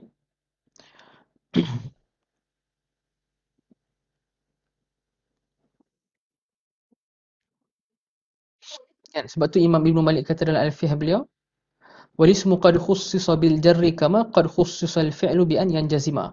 Isim ni dikhususkan dengan dia dapat baris bawah tapi tak boleh dapat jazam. Fi'il terbalik, fi'il boleh dapat jazam tapi tak boleh dapat baris bawah. Walismu qad khussisa bil jarri, isim dikhususkan dengan baris bawah, kama seperti mana qad khussisa al fi'lu bi an yanjazima, seperti mana fi'il dapat jazam. Kemudian kata Imam Ibn Ajurum, bab ma'rifati alamati al-i'rab, ma'rifat pengenalan atau mengetahui alamat-alamat i'rab. Mengenali alamat-alamat i'rab. Okey, ana kena ceritakan dulu falsafah nahwu, falsafah nahwu. Alamatul i'rab umpama dalil. Al-hukm al-i'rabi itu umpama hukum. Kita dah belajar usul fiqh tadi, kan? Umpama mudahnya macam nilah. Al-hukm al-i'rabi ni macam wajib, haram, makruh, sama. So marfu' ni macam wajib. Samalah, maksudnya marfu' dan wajib tu sama, iaitu dia adalah natijah, dia adalah hukum. Dalil dia apa? Seperti mana dalam syarak, kalau kita cakap benda ni wajib kena bagi dalil. Kalau kita nak cakap benda ni haram kena bagi dalil, kan? Sama juga dalam nahwu. Kalau kita cakap benda ni marfu', apa dalil dia? Kalau kita cakap benda ni mansub, apa dalil dia? So dalil kepada dia marfu' ke, dia mansub ke, dia majrur ke, dan sebagainya, itulah dipanggil alamat. So dia dalil, dia alamat kepada apa hukum dia. So bila benda tu marfu', kita cakap contohnya ja'a Zaidun. Ja'a Zaidun, telah datang Zaid. Ja'a ni fi'il madhi lah, mabni. Zaidun pelaku, fa'il, marfu'. Marfu' tu hukum. Marfu' tu hukum, seolah macam kita cakap Zaid ni sekarang wajib. Okey. Orang akan tanya, apa dalil dia? Apa dalil dia marfu'? Wa alamatu raf'ihi ad-dhammah. Bila kita cakap alamat rafa'nya dhammah, seolah kita cakap wa dalilu raf'i, seolah, bukan sama totally. Ini untuk memudahkan kefahaman je. Seolah kita cakap wa dalilu raf'ihi ad-dhammah. So dalil hukum dia marfu' adalah dia ada tanda dhammah tu. Okey, faham? So itu maksud alamat al-i'rab. Function dia adalah dia alamat, nama buat alamat. So dia alamat untuk bagi tahu apa hukum i'rab yang kena pada kalimat tu. Okey? Dia alamat yang bagi tahu apa hukum i'rab yang kena pada kalimat tu. So bagi hukum marfu', bila kita nak cakap benda ni dihukumkan dengan marfu' dengan rafa', dia ada 4 alamat. Okey, tuan-tuan yang dan puan-puan di rumah sekalian, ada 4 alamat. Pertama ad-dhammah, kedua al-waw, ketiga al-alif, keempat an-nun. Okey? Keempat an-nun. So ada 4 alamat. Cuma sebelum tu ana nak bagi peringatan sikit, nak bagi maklumat sikit, kita kena tahu di sisi ulama, majoriti ulama nahwu ataupun ulama basrah lah, alamat ni, alamat i'rab ni dia ada alamat asli dengan alamat furu'. Dipanggil alamah asliyah, dengan kedua dipanggil alamah far'iyah. Alamah asliyah ni alamah asal, alamat asal. Maksudnya itulah alamat yang paling common, itulah dalil yang paling common, itulah petunjuk yang paling common kepada hukum i'rab tu. Apa alamat asal untuk marfu'? Apa dalil asal? Apa hukum asal untuk marfu'? So ulama kata alamat asal dia ataupun dalil asal dia adalah ad-dhammah. So bagi marfu' alamat asal dia apa? Ad-dhammah. So dhammah ni dia akan dipanggil al-alamah al-asliyah, iaitu kebiasaannya, kebanyakannya dalam percakapan Arab, dalil untuk kita kata benda ni marfu' adalah dia terima alamat dhammah. Dhammah ni apa? Waw kecil kat atas huruf tu. Contohnya kita cakap jaa Ahmadu, Ahmadu ada dhammah kat atas. Itu dhammah. So dhammah alamah asliyah. Kenapa dia asliyah? Dia paling common dan dia paling banyak. Adapun yang waw, yang alif dengan nun yang kita baca kat Ajrumiyah ni, dekat yang Ibnu Ajrum kata ni, kan? Yang Ibnu Ajrum kata waw wal alif wan nun itu dipanggil al-alamah al-far'iyah. Al-alamah al-far'iyah, iaitu petanda-petanda atau dalil-dalil yang furu'. Kenapa furu'? Kerana dia tak sebanyak al-asliyah. Waw, alif dan nun tak sebanyak al-asliyah. Okey, iaitu dhammah. Sama juga kalau kita bincang tentang nasab nanti, kita akan belajar tentang nasab kan. Nasab ni, al-alamah al-asliyah dia apa? Al-fathah, baris atas. Baris atas kan. Contohnya kita cakap ra'aitu Ahmada. Ra'aitu Ahmada, saya telah melihat Ahmad. Ra'aitu Ahmada. Itu fathah. So al-asl, hukum asal dia, kebanyakan yang mansub hukum dia fathah. Sebab tu fathah ni dipanggil apa? Dipanggil al-alamah al-asliyah. Dekat sana ada tak alamat lain untuk menunjukkan kepada mansub selain fathah? Jawapan dia ada. Cuma dia sebanyak macam fathah tak? Tak.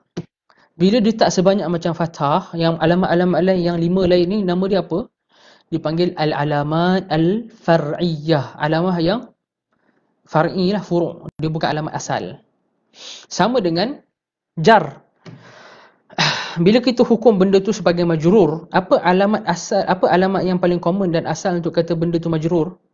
Kita cakap alamat yang paling common dan paling banyak berlaku untuk kata benda tu majrur adalah kasrah. Kan? Kasrah. Contohnya kita cakap dhahabtu ila al-madrasah. Madrasah. Dhahabtu ila al-madrasah. Al-madrasati lah sebab dia isim majrur kan. Sebelum dia ada ila. So al-madrasati majrur. Apa dalil dia majrur? Apa alamat dia majrur? Wa alamatu jarrihi al-kasrah. Okey. Kasrah baris bawah yang ada kat madrasah. Itu asli, itu alamah asliyah untuk jar. Ada tak alamah lain untuk kasrah? Ada. Ada tak alamah lain untuk jar? Ada. Ada 2-3 lagi. Yang tu dipanggil apa? Itu dipanggil alamah far'iyah. Okey, faham tuan-tuan dan puan-puan yang dirahmati Allah sekalian? Harapnya faham lah. Kemudian kata Imam Ibnu Ajurrum, fa amma dhammah. Adapun dhammah, okey. Ini sekarang Imam Ibnu Ajurrum akan sebutkan tempat-tempat yang bila kita nak hukum tempat tu sebagai marfu' wa alamatu raf'ihi ad-dhammah. Okey. Bila berlaku marfu' alamatu raf'ihi dhammah, dekat kedudukan mana kita boleh cakap macam tu? Dekat, okey, fatakunu alamatan lirraf'i fi 4 mawadhi', dekat 4 tempat. Pertama pada isim mufrad. Isim mufrad. Kata nama yang singular. Contohnya kitabun, sayyaratun, Ahmadu, Zaidun. Kan? Semua yang singular ni menerima dhammah. Sebab tu kita boleh sebut Zaidun. Sebab tu kita boleh sebut Ahmadu. Yang kedua, jam'ut taksir. Jamak taksir. Jamak ni plural. Okey. Kenapa nama dia jamak taksir? Kalau ada orang tertanya kan, kenapa nama dia jamak taksir? Taksir ni maksud dia pecah. Okey, rahsia kenapa dipanggil jamak taksir? Sebab jamak taksir ni dia memecahkan perkataan tu. Okey. Contoh jamak taksir apa? Rijal. Lelaki-lelaki kan. Singular dia apa? Singular dia rajul. Seorang lelaki rajul. Ra, jim, lam. Rajulun. Kenapa nama dia jamak taksir? Sebab dia pecahkan kalimah tu, dia letak alif kat tengah-tengah. Jadi rijal. Ra, jim, lepas ada alif. Alif ni dia datang mana? Kita insert dia, kita masukkan dia. Lepas kita dah pecahkan kalimah tu, kita dah pisahkan di antara jim dengan lam, kita letak alif kat tengah. Itu nama dia taksir. Kita pecahkan bentuk kalimah tu. So, berbeza dengan jamak muzakkar salim dengan muannas salim ataupun jumuk salamah ni. Jumuk salamah ni maksudnya jamak muzakkar salim dengan jamak muannas salim lah. Jamak muzakkar salim dengan jamak muannas salim. Kita tak kacau perkataan tu. Muslim, jamak muzakkar salim dia muslimuna. Kita pecahkan dia tak? Kita tak pecahkan dia. Kita just tambah waw nun kat belakang. Betul tak? Muslimat. Kita pecahkan tak perkataan muslim? Tak ada. Kita just tambah alif ta kat belakang. Sebab tu dipanggil salim. Salim tu selamat atau sejahtera. Selamat atau sejahtera daripada apa? Selamat atau sejahtera daripada at-taksir. Selamat atau sejahtera daripada dipecahkan. Sebab tu dipanggil jamak taksir. So jamak taksir contohnya rijal. So kalau anda cakap ja'a rijalun, telah datang lelaki-lelaki. So dia boleh terima dhammah lah. Jamak muannas salim. Kan? Jamak muannas salim. Contohnya ja'at muslimat, ja'at al-muslimatu. So al-muslimatu muannas salim sebab terima alif ta tanpa kita kena pecah kalimah tu. Ja'at al-muslimatu. So dia boleh terima dhammah. So kita cakap ja'at al-muslimatu ni fa'il marfu' alamatu raf'ihi ad-dhammah. So dia boleh terima dhammah. Wal fi'lu al-mudhari' wal fi'li al-mudhari' alladhi lam yattasil bi akhirih syai'. Yang boleh terima dhammah juga adalah yang boleh terima dhammah juga adalah fi'il mudhari' yang hujungnya tak bertemu dengan apa-apa huruf. So fi'il mudhari' bila dekat hujung ni tak bertemu dengan apa-apa huruf tambahan, dia boleh terima dhammah. Dia akan jadi marfu' dengan dhammah. Contohnya apa? Contoh dia yadhhabu, yaktubu kan. Huwa yadhhabu. Yadhhabu kat hujung tu ada dhammah dekat ba tu. Sebab apa? Sebab dia tak bertemu dengan apa-apa dekat hujung. Dia tak tambah apa-apa dekat hujung. Kalau kita tambah apa-apa dekat hujung, contohnya kita tambah alif nun. Atau kita tambah waw nun. Atau kita tambah huruf nun kat belakang, dia jadi dhammah tak? Dia tak jadi dhammah lah. Dia tak jadi dhammah lah. Contohnya yadhhabani.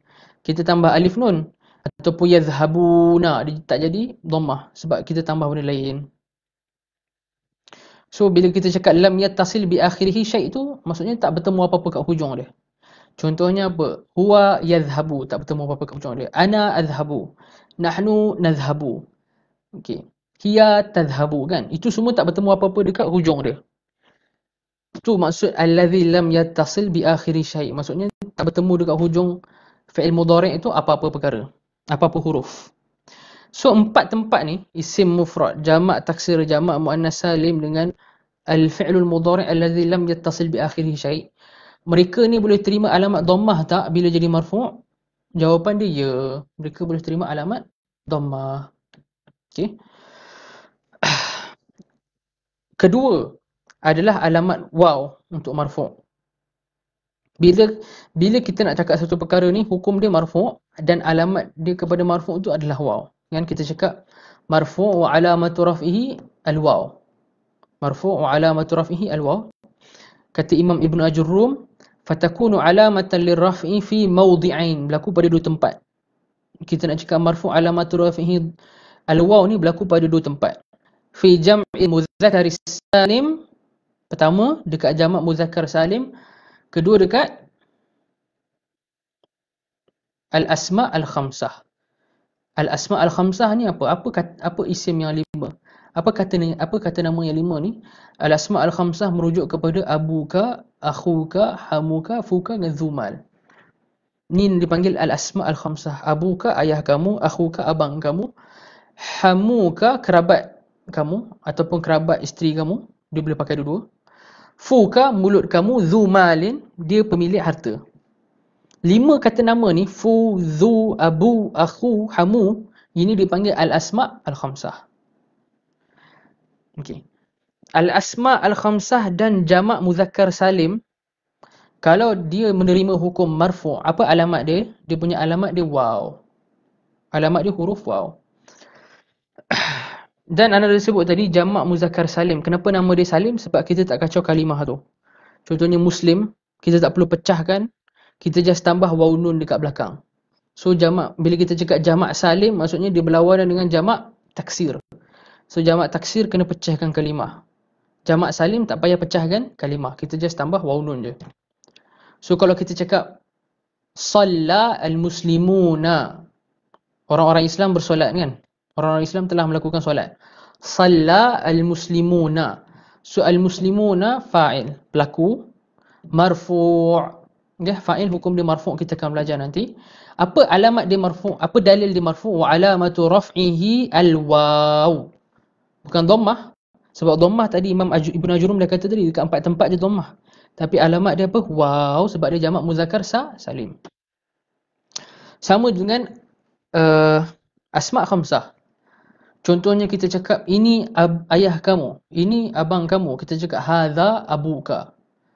So abuka dia marfu' sebab dia khabar. So khabar marfu'. Apa alamat marfu' dia? Apa dalil dia marfu'? Dalil dia marfu', alamat dia marfu' adalah waw. Bukan dhammah. Sebab apa? Dhammah kita dah bahas tadi dekat 4 tempat tu. Bukan al-asma' al-khamsah ni. Bila dia al-asma' al-khamsah, bila dia menerima hukum marfu', alamat dia kepada marfu' tu apa? Waw. So anda akan cakap hadza abuka. Abuka khabar marfu'. Alamatu raf'ihi al-waw. Jangan cakap alamatu raf'ihi ad-dhammah. Okey? Sama dengan ja'a akhuka, telah tiba abang kamu. Kan? Akhuka fa'il marfu'. Alamatu raf'ihi al-waw. Jangan cakap dhammah. Okey? Faham? InsyaAllah faham Kemudian al-alif. Alamah kedua untuk marfu' adalah alamah ketiga adalah al-alif. Kan? Al-alif.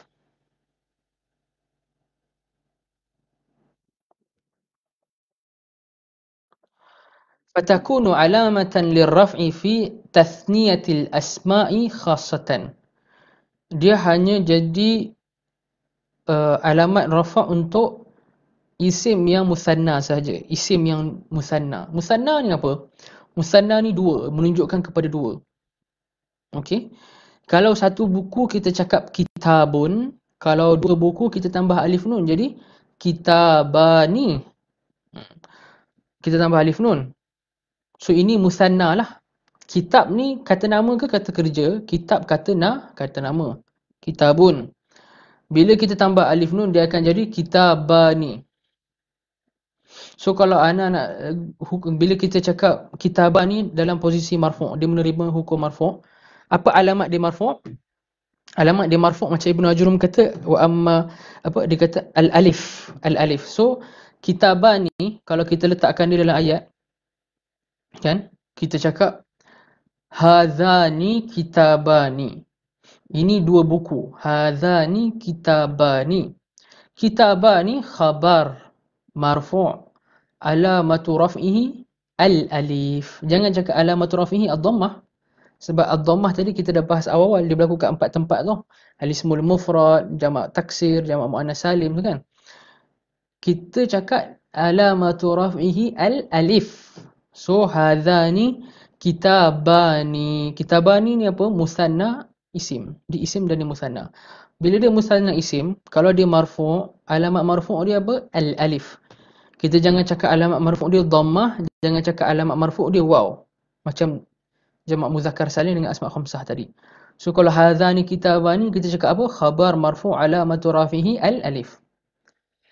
Kan? Ja'a akhawani, telah datang dua beradik tu. So kita cakap akhawani fa'il marfu' alamatu rafihi al-alif. Jangan cakap alamatu rafihi ad-dhammah. Jangan cakap alamatu rafihi al-waw. Tu salahnya dosa besar. Kemudian an-nun. Wa amma an-nun fatakunu alamatan lirraf'i fi. Okey, bila kita nak cakap marfu' ni hukum dia marfu', bila kita nak cakap alamat marfu' ni nun pula, kata Imam Ibn Ajurrum fatakunu alamatan lirraf'i fi. Pertama, al-fi'l al-mudhari' idza ittasala bihi dhamiru tathniyah. Dia jadi dekat fi'il mudhari' bila bertemu dengan dhamir untuk dua, ataupun dhamiru jam'in, ataupun dhamirul muannatsatil mukhatabah. Ada tiga. Yang tiga tempat ni dikumpulkan oleh ulama' nahwu dipanggil sebagai al-af'al al-khamsah. Okey. Ada ulama' nahwu panggil al-af'al al-khamsah. Ada ulama' nahwu panggil al-amthal al-khamsah. Sama. Merujuk kepada benda yang sama. Iaitu apa? Iaitu yaf'alani, yaf'aluna, taf'alina, taf'aluna, taf'alani. Okey? Dia ada 5 tu. Okey? Yaf'alani, taf'alani, yaf'aluna, taf'aluna, taf'alina. Ada berapa? Ada 5. Yaf'alani, taf'alani, yaf'aluna, taf'aluna, taf'alina. Yaf'alani ni untuk huma laki, taf'alani untuk huma perempuan. Yaf'aluna untuk hum, laki hum. Taf'aluna untuk antum, laki juga. Taf'alina untuk anti. Okey. 5 ni dipanggil apa tuan-tuan dan puan-puan yang dirahmati Allah sekalian? 5 ni dipanggil al-amthal al-khamsah ataupun al-af'al al-khamsah. Pada 5 fi'il mudhari' ni, kalau dia pada hukum marfu', kalau dia pada kedudukan marfu', alamat marfu' dia tu, alamat rafa' dia adalah thubutun nun. Thubut an-nun. So kalau anda bagi contoh. Okey.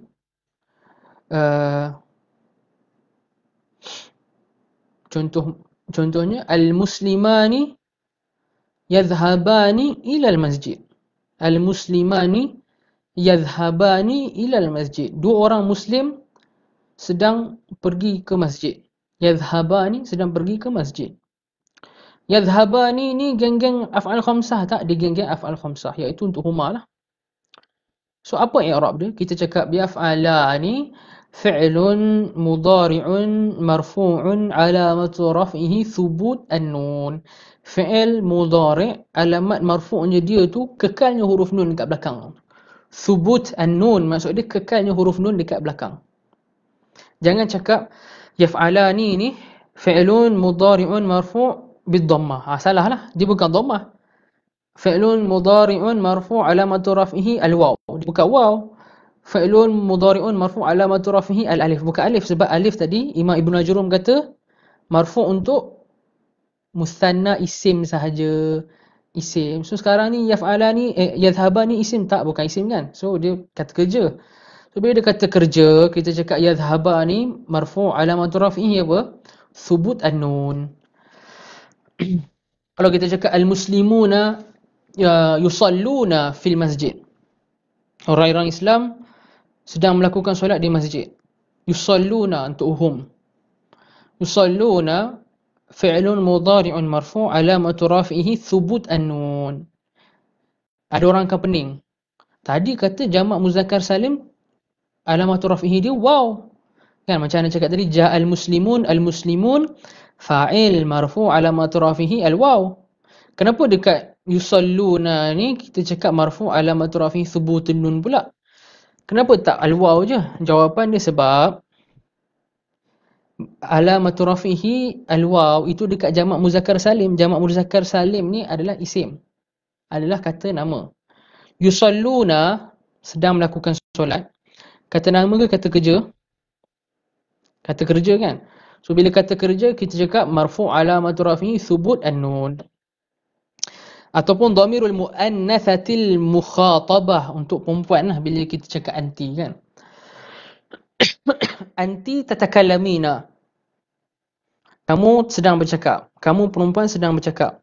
Tatakallamina fi'lun mudhari'un marfu'un alamatu raf'ihi thubut an-nun. Kenapa? Dia minal af'alil khamsah.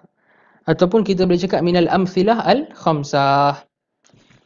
Kemudian walin nasab. Untuk nasab ada 5 alamat. Okey. Anda akan ambil sampai alamat fathah saja. Kemudian kita akan tutup majlis kita malam ni lah. Tak sempat nak ambil banyak. InsyaAllah nanti lusa Sabtu kalau ada banyak masa kita akan buat daurah untuk ambil banyak jam sikit huraian waraqat dengan jurumiyah ni. Okay, sebab anda tengok kalau anda buat sejam-sejam tak sempat untuk habiskan sebelum blok. So anda akan ambil masa untuk buat daurah lah Sabtu insyaAllah. So kata Imam Ibn Ajurrum walin nasbi khamsu alamat. Mansub ni nasab ada 5 alamat. Alamat asli dia apa tuan-tuan dan puan-puan tadi? Ingat lagi tak? Alamat asli dia apa? Fathah. So daripada 5 yang asli adalah fathah. Yang 4 tadi apa? Alamat far'iyah. Apa alamat far'iyah dia? Al-alif, al-kasrah, al-ya' dengan hadfun nun. Okey? Dengan hadfun nun. Kata Ibnu Ajurrum, فَأَمَّا الْفَتْحَةُ فَتَكُونُ عَلَامَةً لِلنَّصْبِ فِي ثَلَاثَةِ مَوَاضِعٍ.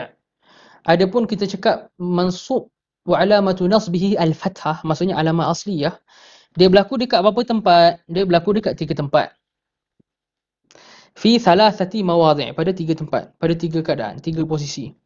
Fil ismil mufrad, pada isim mufrad, kata nama yang singular. Contohnya ra'aitu Zaidan, ra'aitu Ahmada, darabtu qittan. Kesianlah pula pukul kucing. Darabtu kalban, saya telah pukul kucing, saya telah pukul anjing.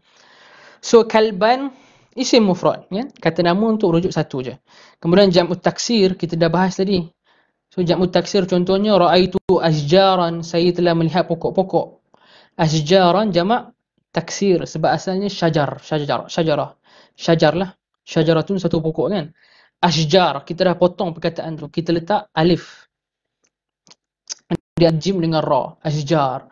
So bila kita potong, kita letak huruf itu jadi jamak taksir. Sebab jamak taksir ni maksudnya potong dan pecah kan. So ra'aitu asjaran. Asjaran kita cakap kalau kita buat ayat tadi ra'aitu asjaran. Asjaran jadi apa? Maf'ulun bihi mansub. Apa alamat mansub dia? Apa dalil dia mansub? Wa alamatu nasbihi al-fathah, kan? Sebab nampak jelas fathah kan. Wal fi'lul mudhari' idza dakhala alayhi nasibun wa lam yattasil bi akhirih syai'. Dan fi'il mudhari' dia akan jadi mansub bil fathah bila dimasuk padanya nasib. Nasib ni apa tuan-tuan dan puan-puan dirahmati Allah sekalian? Nasib ni adalah amil, faktor yang membuatkan satu kalimah yang fi'il mudhari' itu dia jadi daripada marfu' kepada mansub. Dia akan mengubah, nasib ni adalah kalimah dan faktor yang akan mengubah fi'il mudhari' daripada marfu' kepada mansub. Contoh dia apa? Contohnya kalau anda cakap lan ni nasib. Dia nasib ni, anda ulang, dia nasib. Lan aqbala minka hadha. Saya takkan terima benda ni daripada kamu. Lan aqbala. Asalnya aqbalu. Tu fi'il mudhari'. Qabila yaqbalu, aqbalu. Saya terima. Tapi bila nak cakap lan ni apa? Lan ni nasib. Nasib ni apa? Dia kalimah yang function dia mansubkan fi'il mudhari'. So bila datang lan yang asalnya aqbalu jadi apa? Aqbala. Bila cakap aqbala maksudnya apa? Dia mansub. So aqbala fi'lun mudhari' mansub. Alamatu nasbihi al-fathah. Alamatu nasbihi al-fathah. Nasib ni ada banyak tak? Ada banyak. Ada berbelas. Ada berbelas-belas nawasib. Kita akan belajar nanti. Ada berbelas-belas nawasib. Nawasib ni apa? Dia awamil. Dia amil. Amil tadi anda cakap awal-awal lah. Dia faktor kan? Dia ada 100 awamil tu. So awamil ni faktor yang akan mempengaruhi baris dan i'rab satu perkataan selepas dia. Dia akan mengaruhi baris dan i'rab perkataan yang datang setelah dia. Walam yattasil bi akhirih syai'. Dan jika dimasuki oleh nasib dan dia tak bertemu apa kat hujung dia. Contohnya apa? Lan aqbala. Aqbal, fi'il mudhari' aqbal. Ada apa-apa kat hujung tak? Ada tambahan huruf kat hujung? Tak ada. Sebab kalau ada tambah huruf dekat hujung, kita akan buat dia jadi af'al khamsah. Macam contohnya yaqbaluna, taqbaluna, taqbalina. Itu ada penambahan kat hujung? Ada. Tambah apa? Alif nun, waw nun, ya nun. Ataupun kita tambah huruf nun sahaja. Nun musyaddadah. Lan aqbalanna, nun taukid musyaddad. Ataupun nun taukid mukhaffafah, lan aqbalan. Ataupun nun untuk perempuan ramai, nun niswah untuk hunna, yaqbalna. So yang tu dia bertemu apa-apa tak kat hujung? Ya, dia bertemu huruf apa? Huruf nun. Sekarang yang Imam Ibn Ajurrum kata ni lam yattasil bi akhiri syai', yang tak bertemu apa-apa kat hujung dia. Yang tak bertemu apa-apa kat hujung ni kat mana? Contohnya aqbalu, naqbalu, taqbalu, yaqbalu. So yang ni fi'il mudhari' yang untuk ana, nahnu, huwa, hiya ni kalau dimasuki lan apa jadi? Dia akan jadi lan aqbala, lan naqbala, lan taqbala, lan yaqbala. Wallahu ta'ala alam bissawab. Kalau ada apa-apa soalan berkaitan ajrumiyah ni boleh tanya kat ana, boleh tulis. Ana akan cuba jawab setakat mampu insya-Allah. Apa-apa soalan berkaitan dengan yang kita dah sentuh dalam ajrumiyah ni.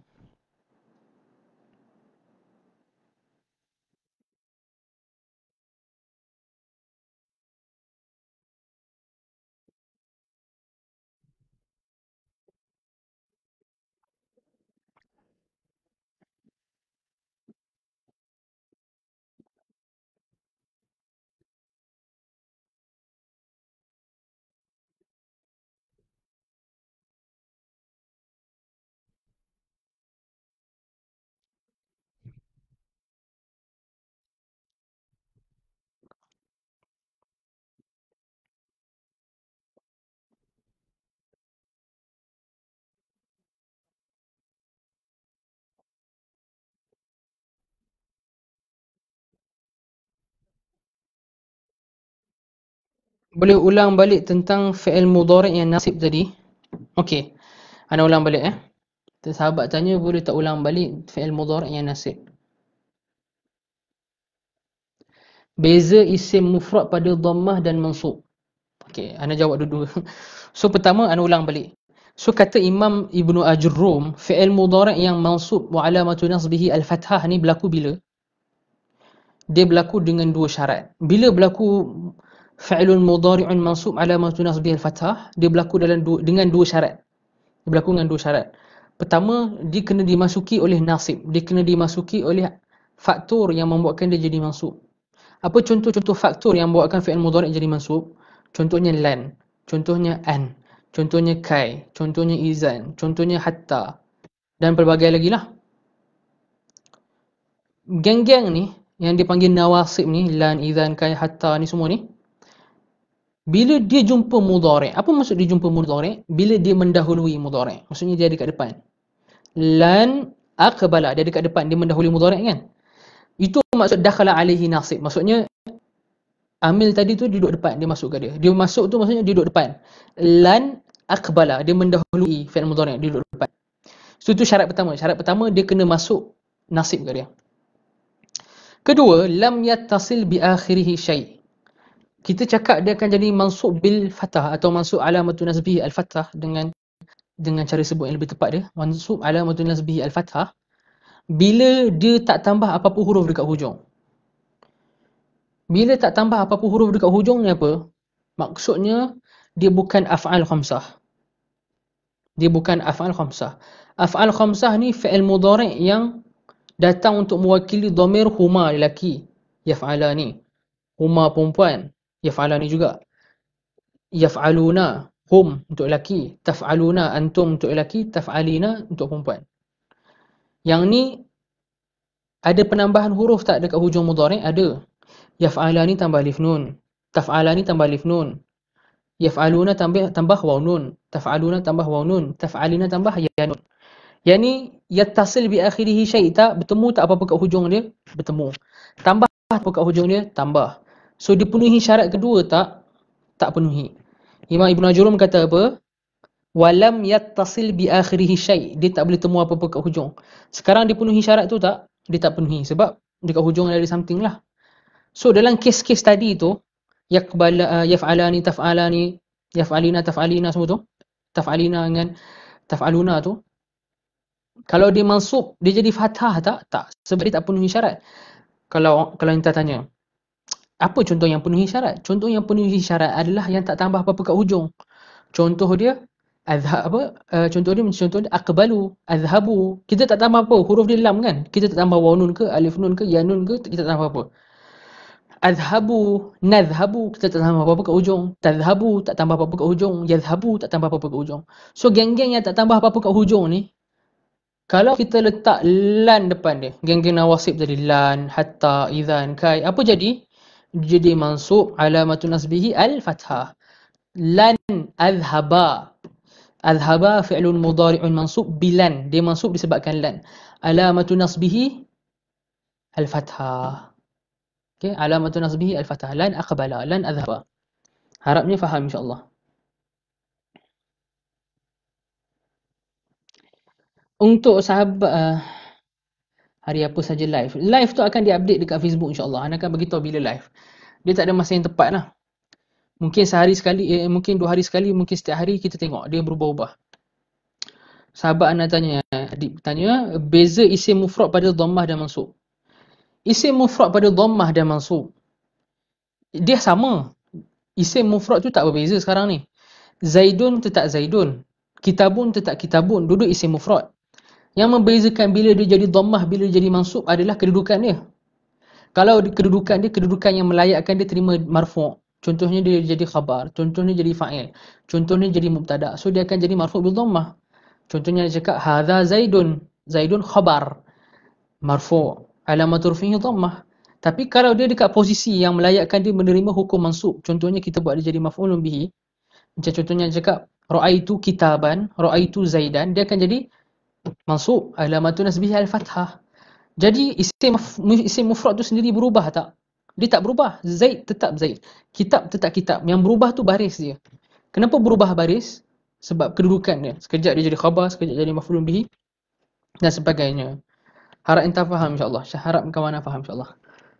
Marfu' untuk alamat nun. Kalau dhamir muzakkar huwa tak termasuk ya.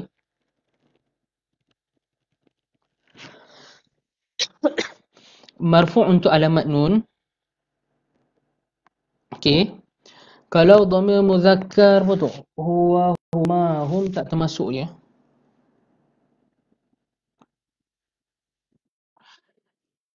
Kalau okey. Kalau untuk muzakkar, untuk huwa masuk. Untuk huwa masuk. Dekat huma dengan hum tak masuk. Kenapa dekat huwa masuk, huma hum tak masuk? Sebab huma dengan hum dia af'al khamsah. Bila af'al khamsah, dia tak marfu' dengan silap. Bila dia af'al khamsah, dia masuk nun lah. Marfu' alamat rafihi an-nun, thubutun nun. Ana silap, ana ulang balik.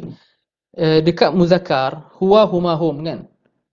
Huma dengan hum dia akan jadi marfu' alamat rafihi an-nun. Sebab apa? Sebab ada tambahan kat belakang. Iaitu tambahan alif nun atau waw nun. Okey? Tapi huwa masuk tak huwa? Huwa tak masuk sebab tak ada tambahan apa-apa. So macam Ibnu Ajurum kata tadi, untuk nun ni untuk fi'il mudhari'. Kalau kita ambil fi'il mudhari' untuk huwa, contohnya yadhhaba, jadi apa? Jadi yadhhabu kan? Bila jadi yadhhabu ada tambah apa kat hujung? Tak tambah apa-apa. So macam mana kita nak cakap marfu' bin nun? Dia hanya jadi marfu' alamat rafihi an-nun ataupun marfu' bin nun. Kalau kat belakang dia ada nun lah, dekat af'al khamsah. So untuk soalan inta tadi, untuk dhamir muzakkar huwa, huma, hum, macam mana? Kita jawab untuk huma, hum memang masuk sebab huma, hum masuk dalam af'al khamsah. Cuma untuk huwa tak masuk sebab huwa bukan af'al khamsah. Allah Ta'ala alam. Bagaimana dengan fi'il yang ada nun niswah? Bagaimana dengan fi'il yang ada nun niswah? Fi'il yang ada nun niswah, kita akan belajar pada bab akan datang. Sahabat nama apa ni? Sahabat nama Fahmi tanya. Ana akan sebut akan datang. Okay, sebab fi'il nun niswah, nun perempuan kan? Nun niswah ni ada hukum special dia buat. Dia akan membuatkan fi'il mudhari' itu jadi mabni. Dia akan buat fi'il mudhari' itu jadi mabni. Mabni ala sukun. Contohnya kita cakap hunna yaktubna ad-darsa. So yaktubna fi'lun mudhari'un mabni. Mabni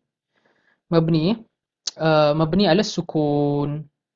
Dia jadi mabni ala sukun sebab dia bertemu dengan nun perempuan. Fi'il mudhari' kadang-kadang dia akan jadi mabni bila dia jumpa nun perempuan dan nun taukid. Yang ni kita akan sentuh pada kelas akan datang sebab nanti ada bab khusus untuk fi'il. Jadi nun niswah dia akan jadi mabni. Kita akan sentuh insya-Allah pada kelas akan datang lah. Ana tak sentuh tadi sebab kita tak masuk lagi. Okey, cuma nun niswah dia geng-geng nun taukid. Dia akan buat perkara tu jadi, dia akan buat fi'il mudhari' tu jadi mabni.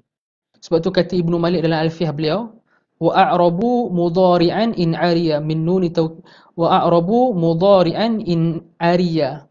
Kan? Kamu i'rabkanlah fi'il mudhari' ini secara mu'rab in 'ariya, sekiranya kosong, sekiranya tak ada daripada apa? Min nuni taukidin mubashirin wa min nuni inathin. Sekiranya fi'il mudhari' itu tak bertemu dengan nun taukid dan nun niswah. Nun inath tu nun niswah. Okey, sebab tu Ibnu Malik kata wa a'rabu mudhari'an in 'ariya min nuni taukidin mubashirin wa min nuni inathin kayru'na man futin. Kalau nak tak silap itulah baik dah. Jadi sampai situ je kalau nak tak silap lah. Nama tak merajaah balik. Okey. So sampai situ. Sampai itu kalau nak tak silap itulah baik dia. Wa a'rabu mudhari'an in 'ariya. Bukan. Ana tak ingat macam mana permulaan baik tu, tapi ada yang Imam Ibnu Malik kata min nuni taukidin mubashir wa min nuni inathin kayru'na man futin.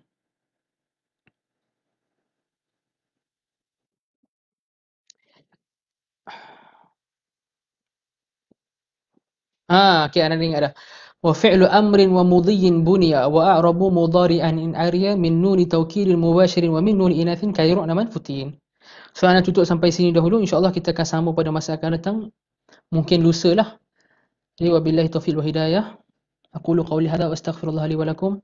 Sallallahu ala sayyidina Muhammad wa ala alihi wasallam. Alhamdulillahirabbil alamin.